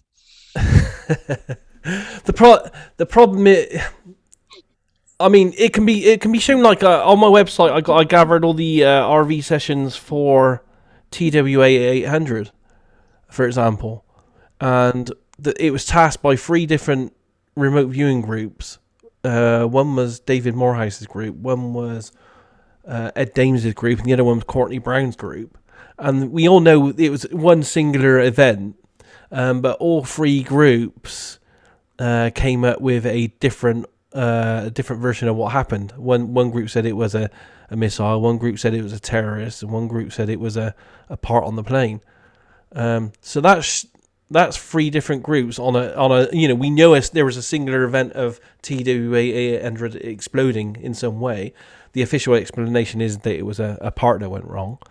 Yet 3 different groups came up with different things. Now, was that because they were tapping into like the global kind of consciousness of theories?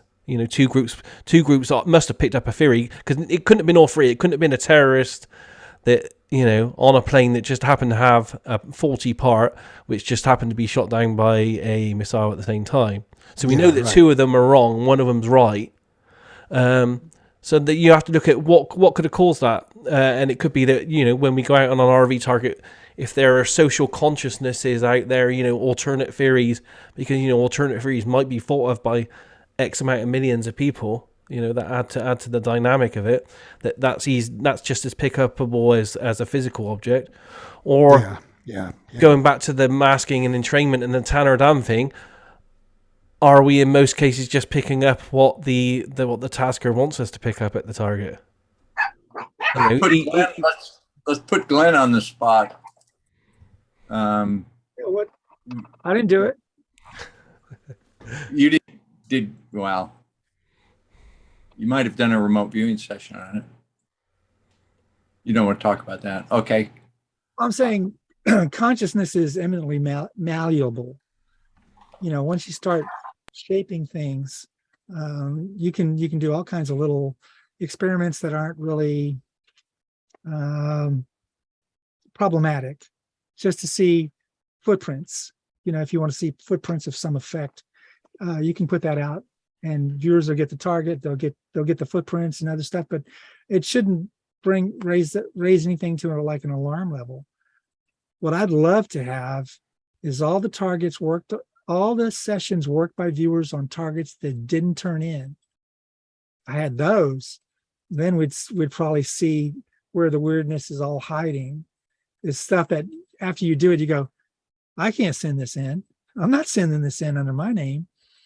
That's the ego of it. But I would love just all those sessions of everything that wasn't turned in, just to crunch through analysis. If everybody in the community decided to do a standard remote viewing target every day, and then we get Cliff High to turn back on his half-pass human computer software and have all that stuff crunched through the half-pass human, it'll probably be a predictive a product about what's happened, what's going to happen. I mean, literally, that's the power of the consciousness that we all have is right in that ballpark. So, Don, answer your question is, everybody's got different ways that they think, and you'll know the people that think weird when you meet them, and steer clear. It's like, I mean, we're all only here because of Krankowski. This is all happening in Rich's mind. Okay. Thanks, Don. Sasha, yeah, you've had your hand up for a while. Would you like to go next? Thank you. Okay, I'm just gonna lower my hand, so that's annoying. Okay, I'm just gonna put 2 things forward for consideration, and yeah, I've been trying to listen, so it's maybe not as coherent as I'd like it to be, but just bear with me a little bit. So the first thing is, it seems to me that maybe there's a need for a broader vision for the remote viewing community as a whole, for how we can use, because it's not just about viewing, right? So we're actually shifting or shaping the information that underlies our reality, right? That's what we're talking about, right? In this second half.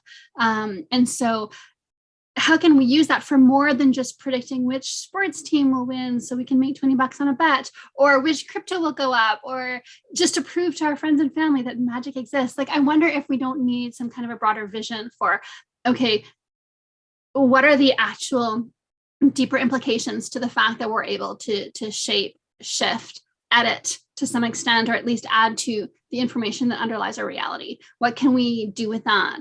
That is that kind of vision that draws people in who want to work towards human advancement, who want to work towards something more purposeful, more meaningful. Because right now, especially, people are falling away from religion, and people are really in crisis. And I think part of that is a need to do something that's meaningful, that's broader than you, right? And so I wonder if RV could somehow, as a community, come up with some goals that would attract those people in and give them a purpose that does more for the greater good. I don't like that phrase, but I'll use it just for now.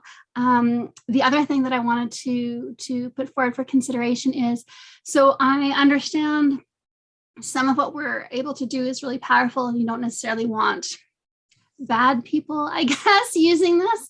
Although I think that those people who want to use these kinds of things for nefarious purposes, I think that they do find ways. If it's not from us, it's from whatever other groups and cults and subreddits there are that will help them achieve whatever it is they're trying to do.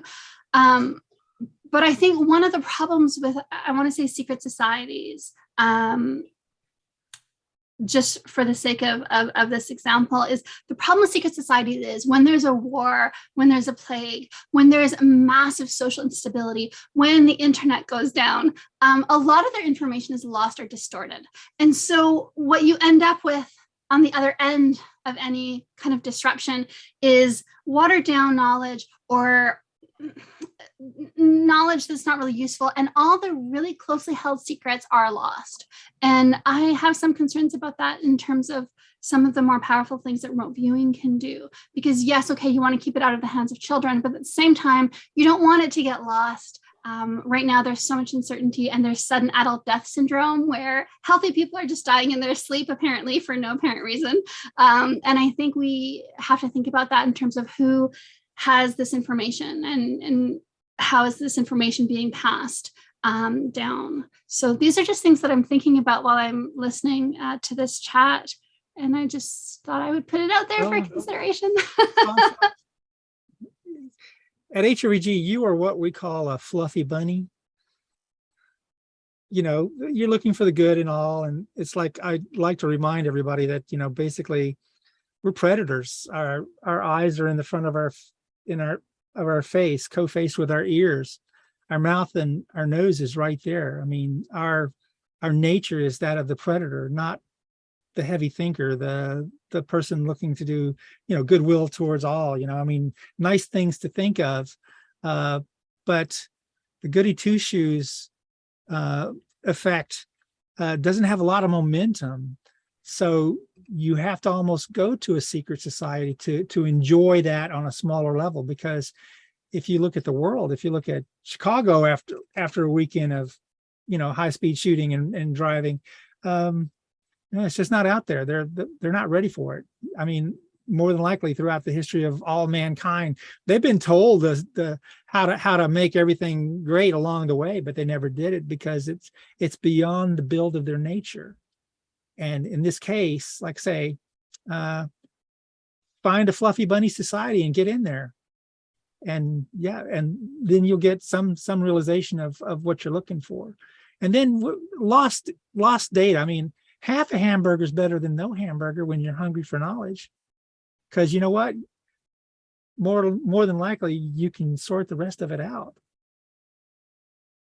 And I understand what you're saying. I do worry about the amount of time lost reinventing the wheel with each iteration, right? Yeah. Yeah, it's a problem with no solution. Evolution is the solution, and it's slow. It's really slow. That's fair. Well, evolution can be sped up by events that are caused to happen. I think we're going to see a increase of evolution here in the next few years. There are, Sasha, there are administrative groups that oversee this earth that have magic that you'd have a hard time dreaming of. Those bastards. Well, it's their game. They own the game board, and we're the game pieces. Oh, sorry. I need to go there. Thanks for that, Sasha, though. David. Let me show you something about Sasha. We were doing the crop circle, and we went back to an old crop circle, and the graphic that Sasha has, let me do a screen share. This is in the video that we're going to put out on the crop circle. So that was a little bit of magic that she used that background when we were doing the debrief. More in the video. Good job, Sasha. Thank you, Dick. I'm at buy our product 1995 patreon.com. See it today. You know, when crypto viewing said to me, we can do remote viewing and people would subscribe to see it, I said no, because my long association with Glenn taught, he's never accepted a nickel this whole time. We did buy him a good shotgun, but I got a nickel. Okay, but keep money away from it. And I initially felt like if somebody offered me a bunch of money to do a target, I don't think I'd be able to perform. I'd be so worried that I was going to give them their money's worth. And I worked for a few years at crypto viewing without taking a salary. We all get a monthly stipend for doing our work. But I had to be convinced that it's okay to charge, that we've worked hard for this. Like Daz and I have put so many years in, and it's a skill that we've developed. It's like you hire a plumber or you hire an electrician, you hire a remote viewer. It's just a skill, and we put a lot of time into it, so it's okay to make some money. But I think the foundation of keeping money out of it was you did it for a long time for no money, right, Daz? Yeah, and I still I do mentor a few people a year as well, and I mentor more people for free than I do for paid as well.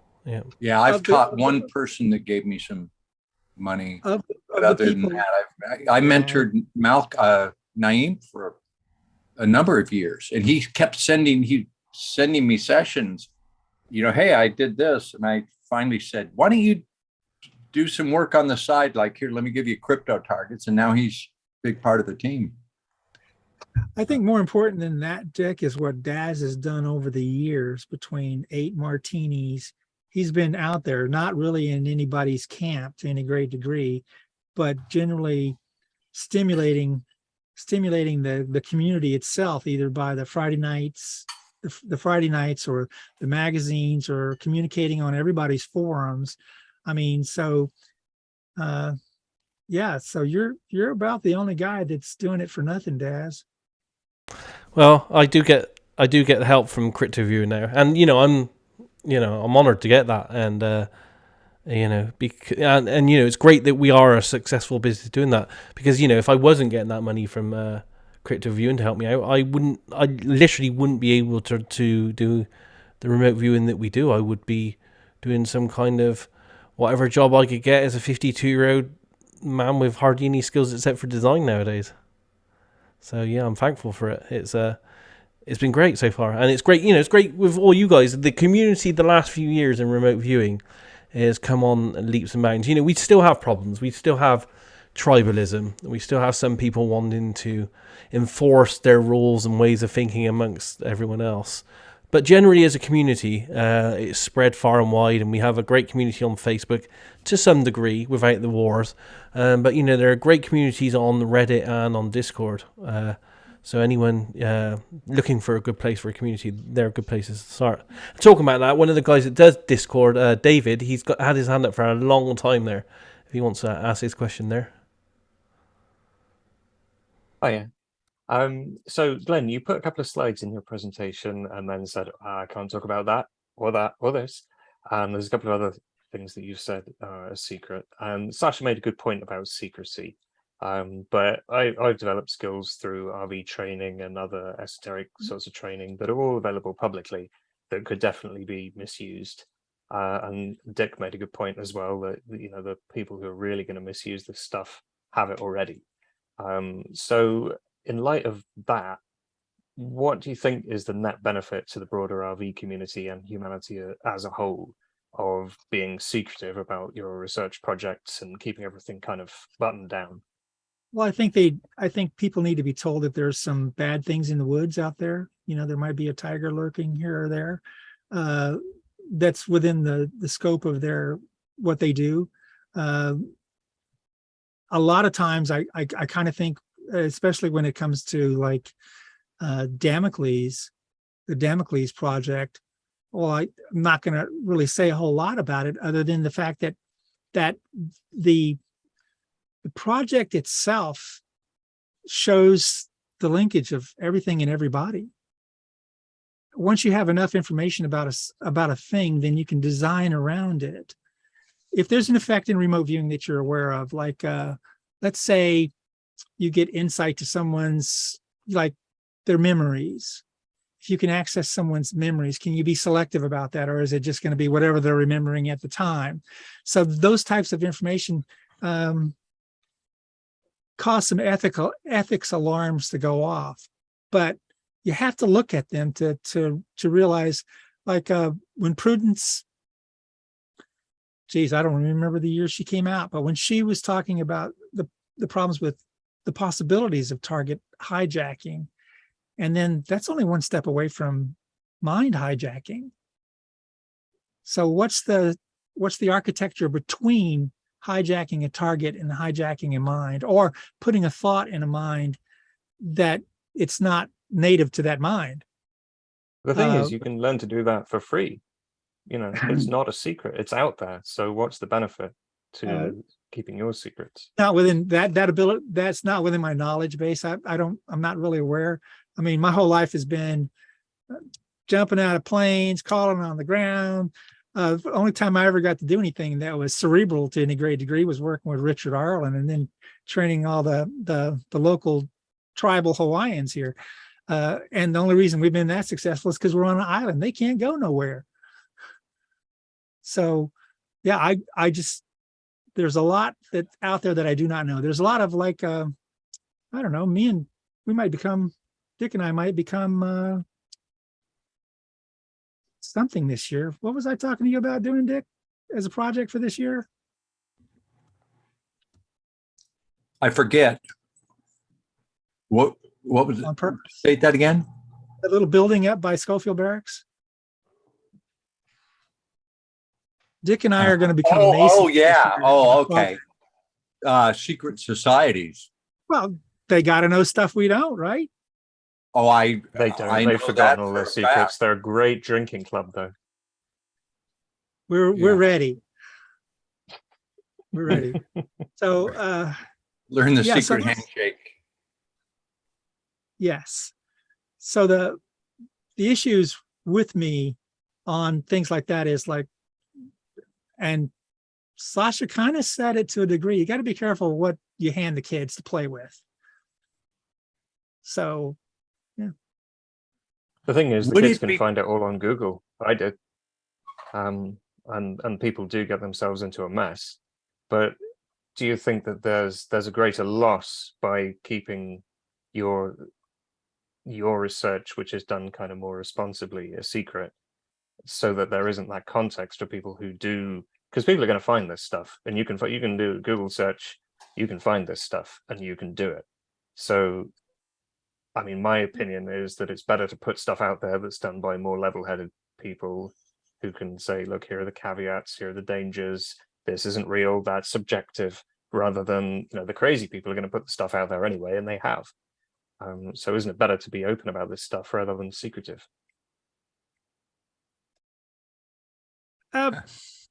On one level, I have to agree with you.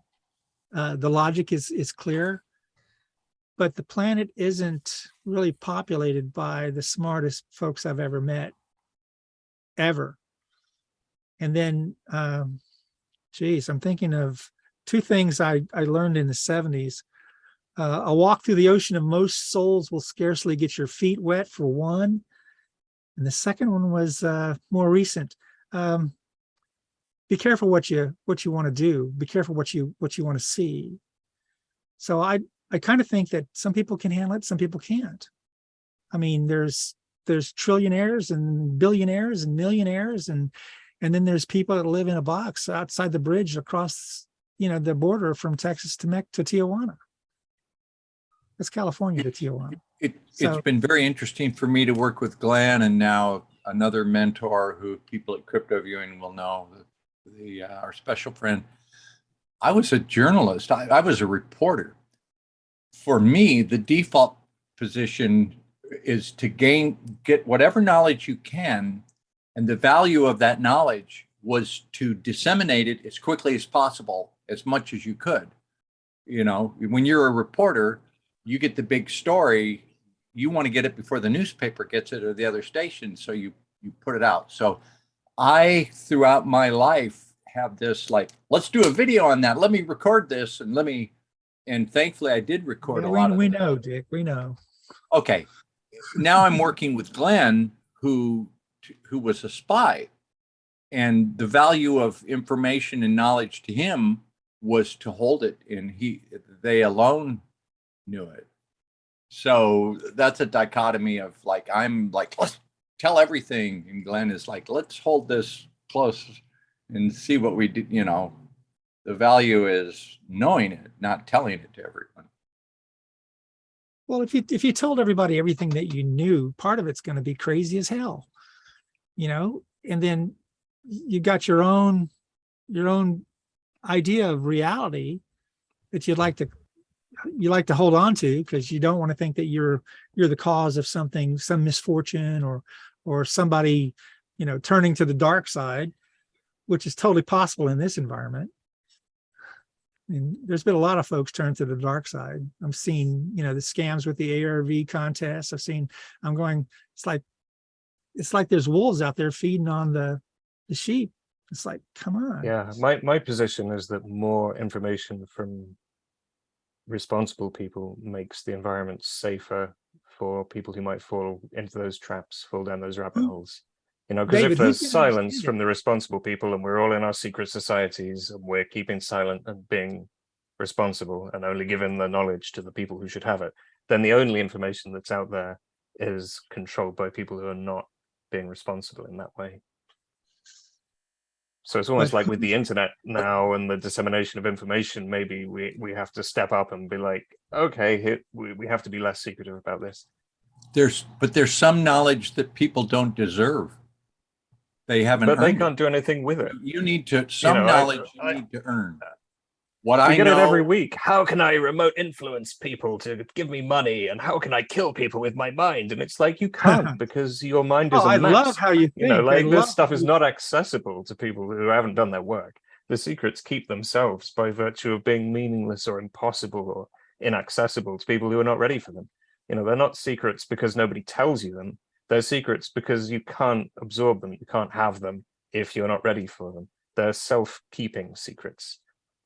That's a unique perspective, David. I respect. It's not unique. I plagiarized it from my magic textbook. It's been around for hundreds of years. I probably have that book. Probably. It's free on Google. Is that? Still, it's a big world out there, man, and it's changing every day. Guys, I'm going to move this on a bit because we're running over the 2 hours here, and we got just a couple more questions here, and they've had their hand up for a while. Thanks, Dick. Yeah, thanks, David. Nice to meet you, David. Ned, you've had your hand up for a very long time. Would you like to go next? We can't hear you at the moment. You're muted.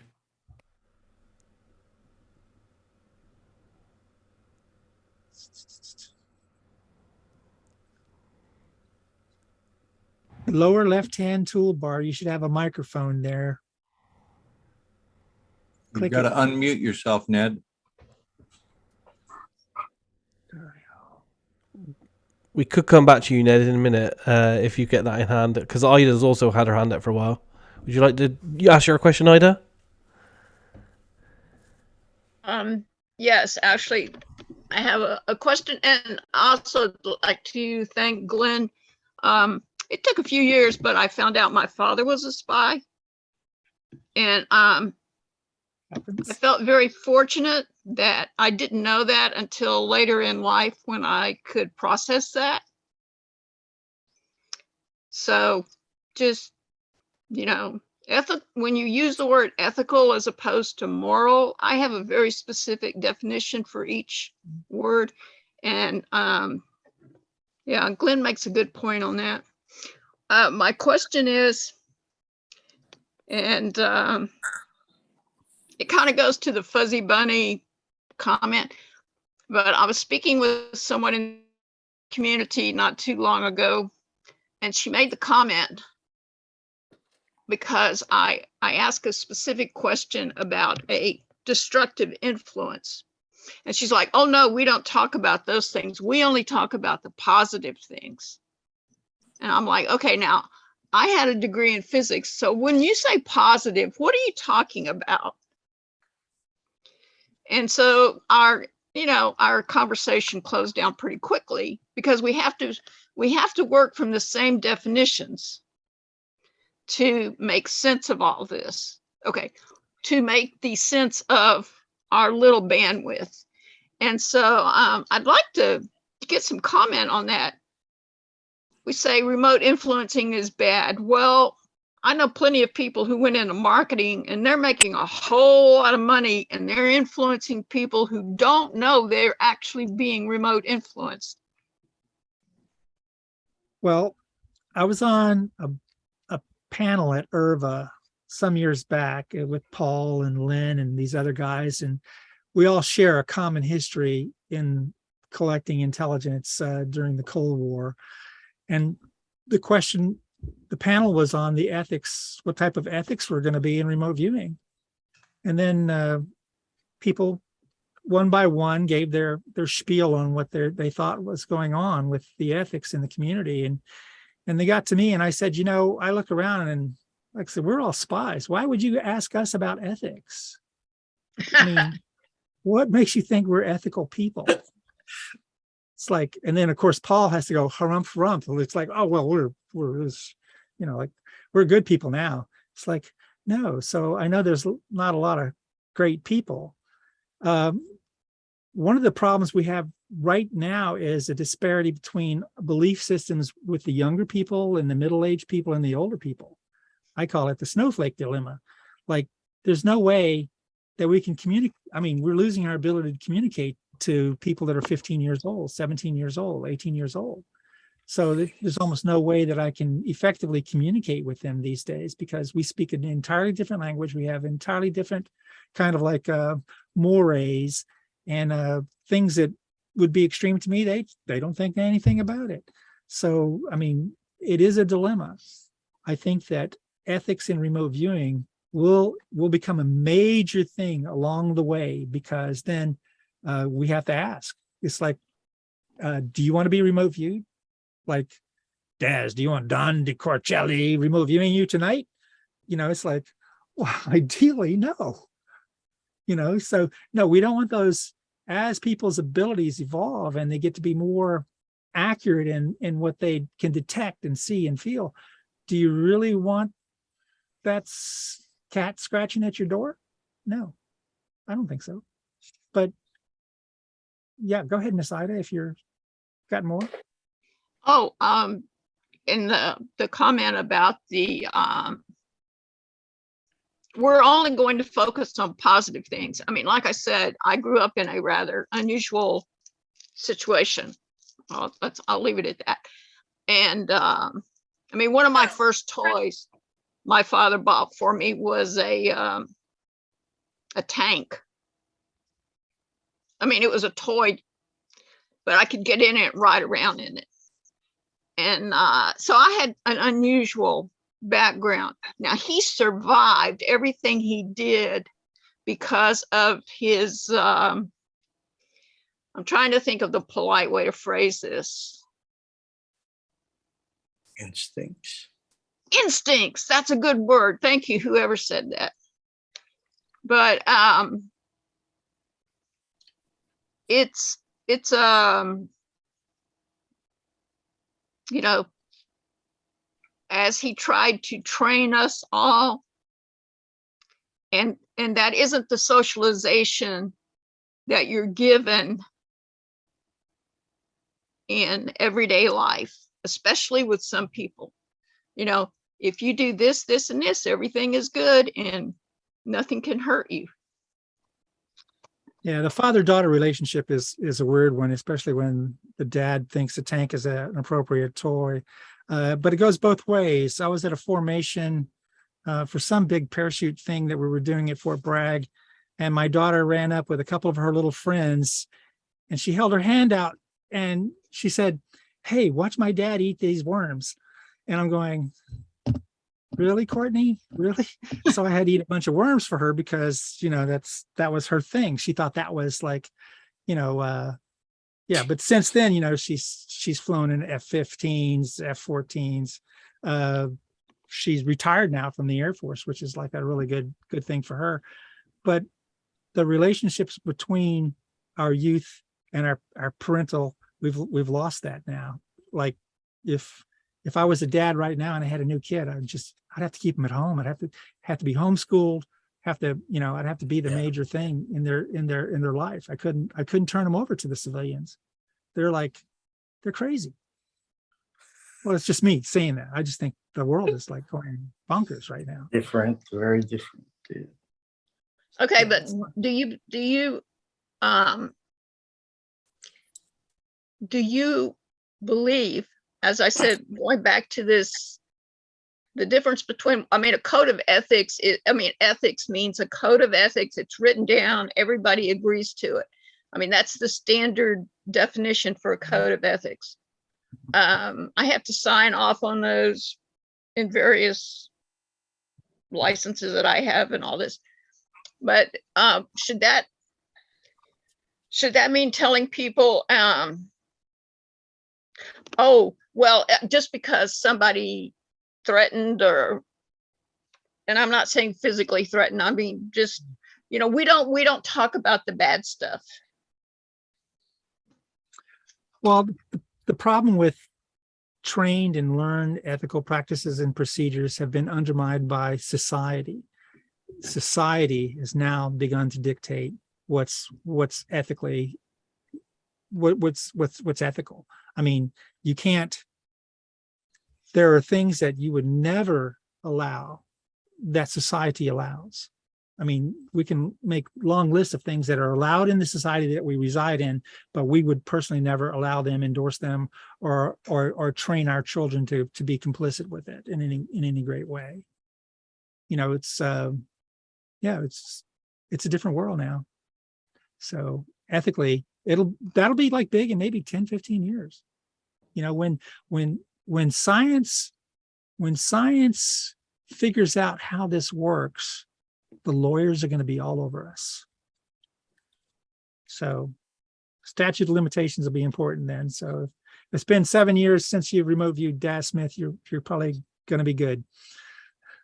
But yeah, scientists, as soon as they figure out what's happening, then the next thing will happen is we're going to get swooped on by the lawyers.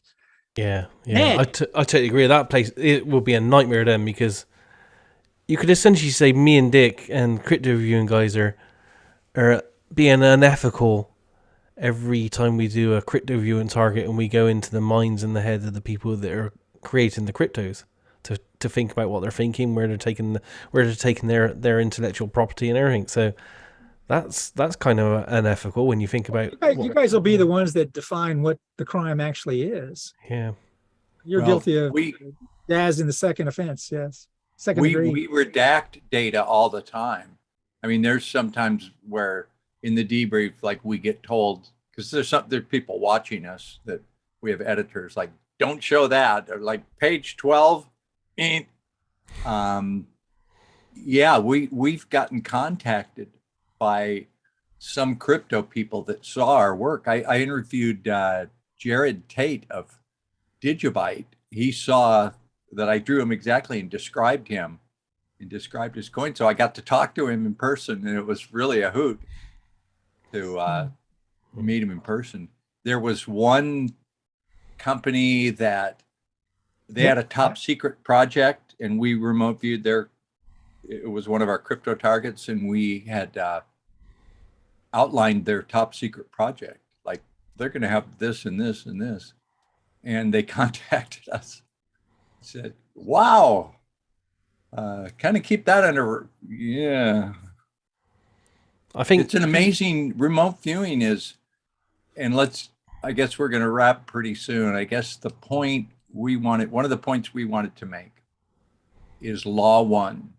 If any valid data can be obtained about a target using remote viewing, then all data can be obtained. Don't limit yourself. Keep going. Give us more.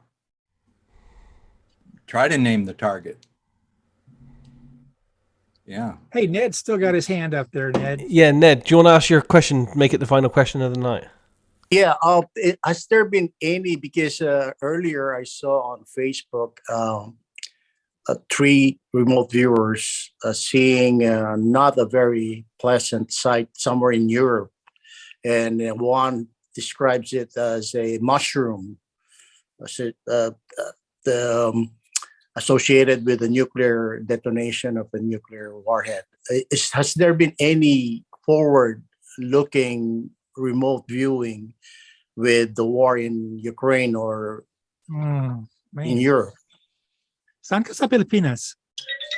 Las Piñas. Okay. It's about 7 kilometers south of Manila. Nice to meet you, man. Thank you.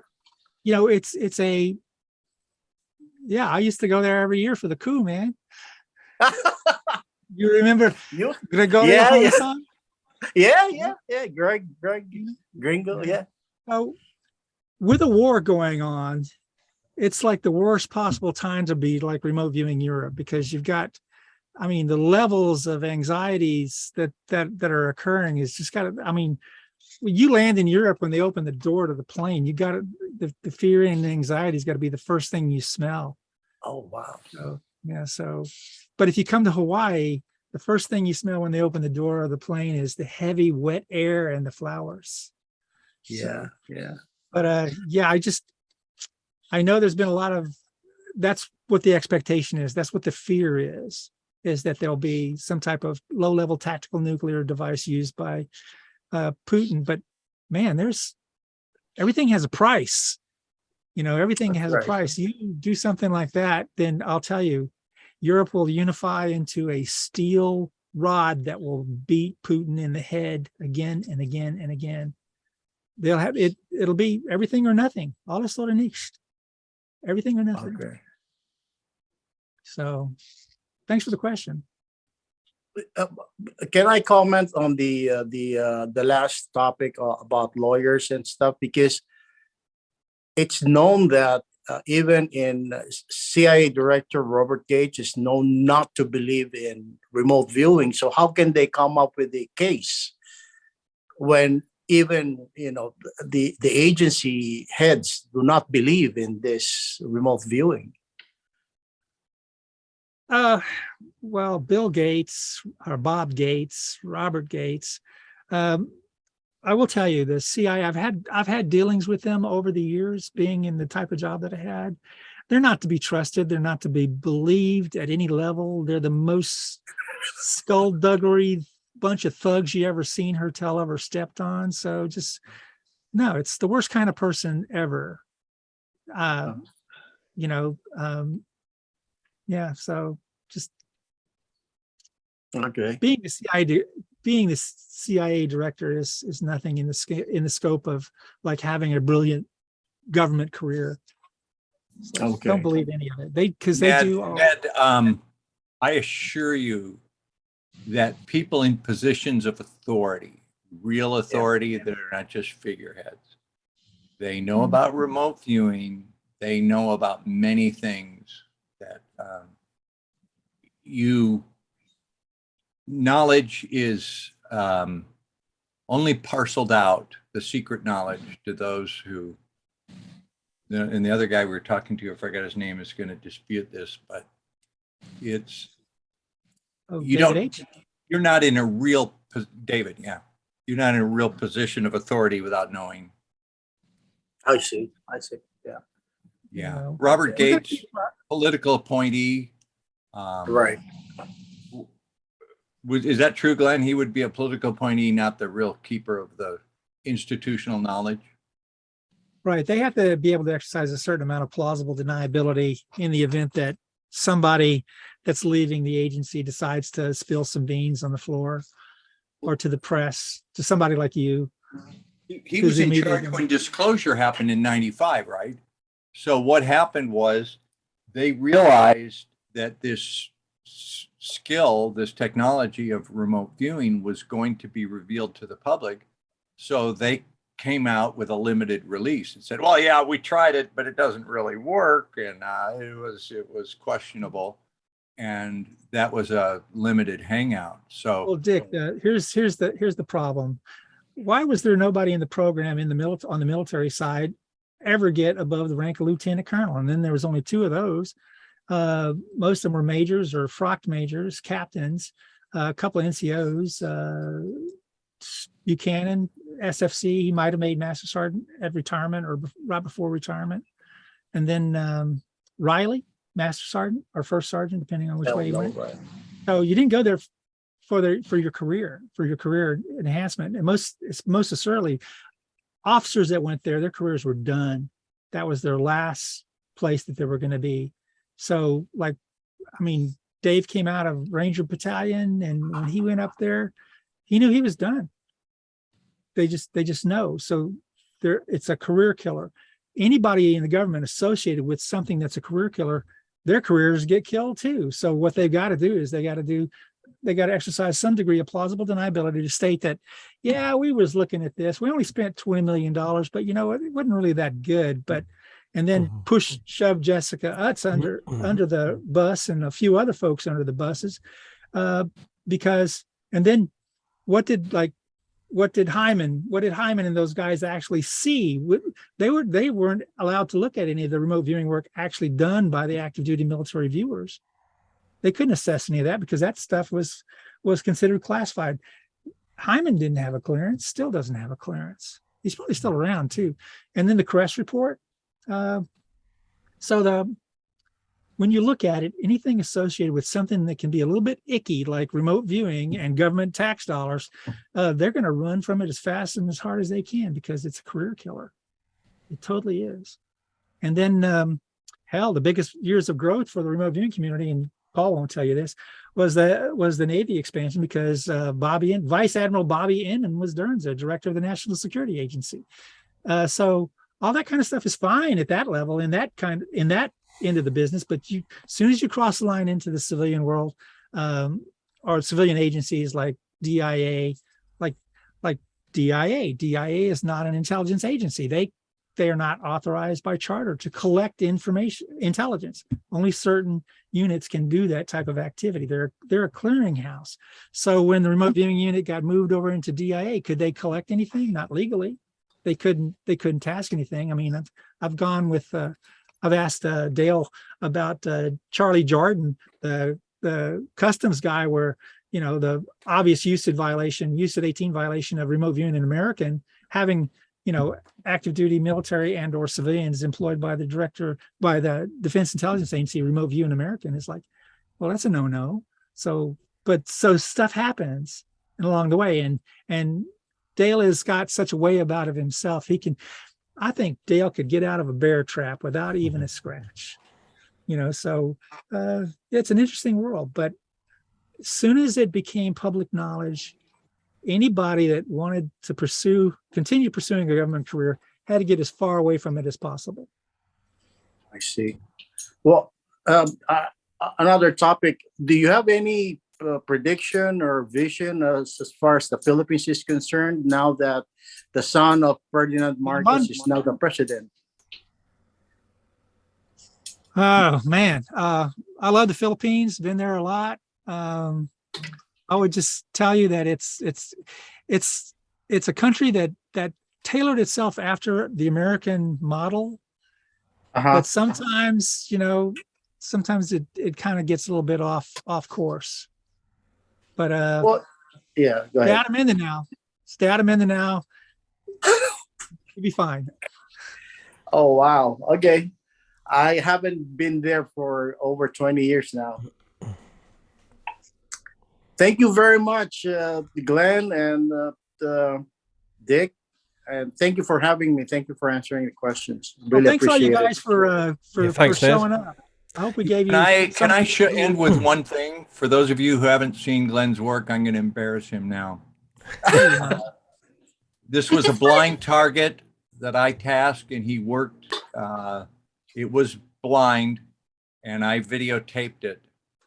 And here's a shot from that. The target was Matthew Brady, Civil War photographer, and that's the level of Glenn's work.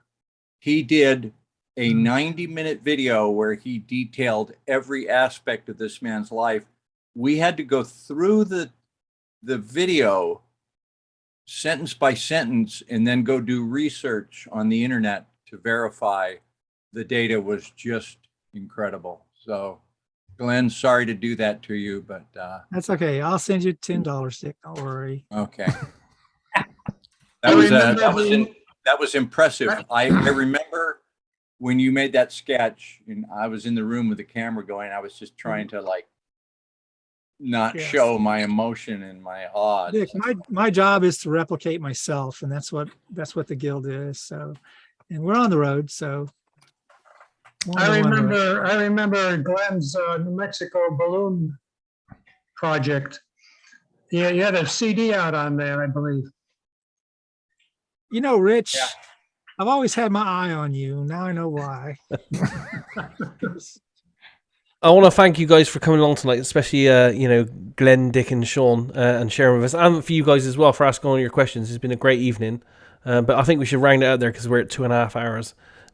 So thanks, and have a great weekend ahead, guys. What I'll do is I'll put the video up on YouTube as fast as possible. So thanks for turning up, and thanks for answering all the questions, guys. Thank you, everyone. Thank you, everyone. Thank you, Glenn, Dick, everyone. Thank you, Des. Have a great weekend. Great weekend. Thanks. Have a great weekend, guys. Take care, everyone. Seeing you. Hey, Glenn. Right. Bye-bye. Yeah, see ya.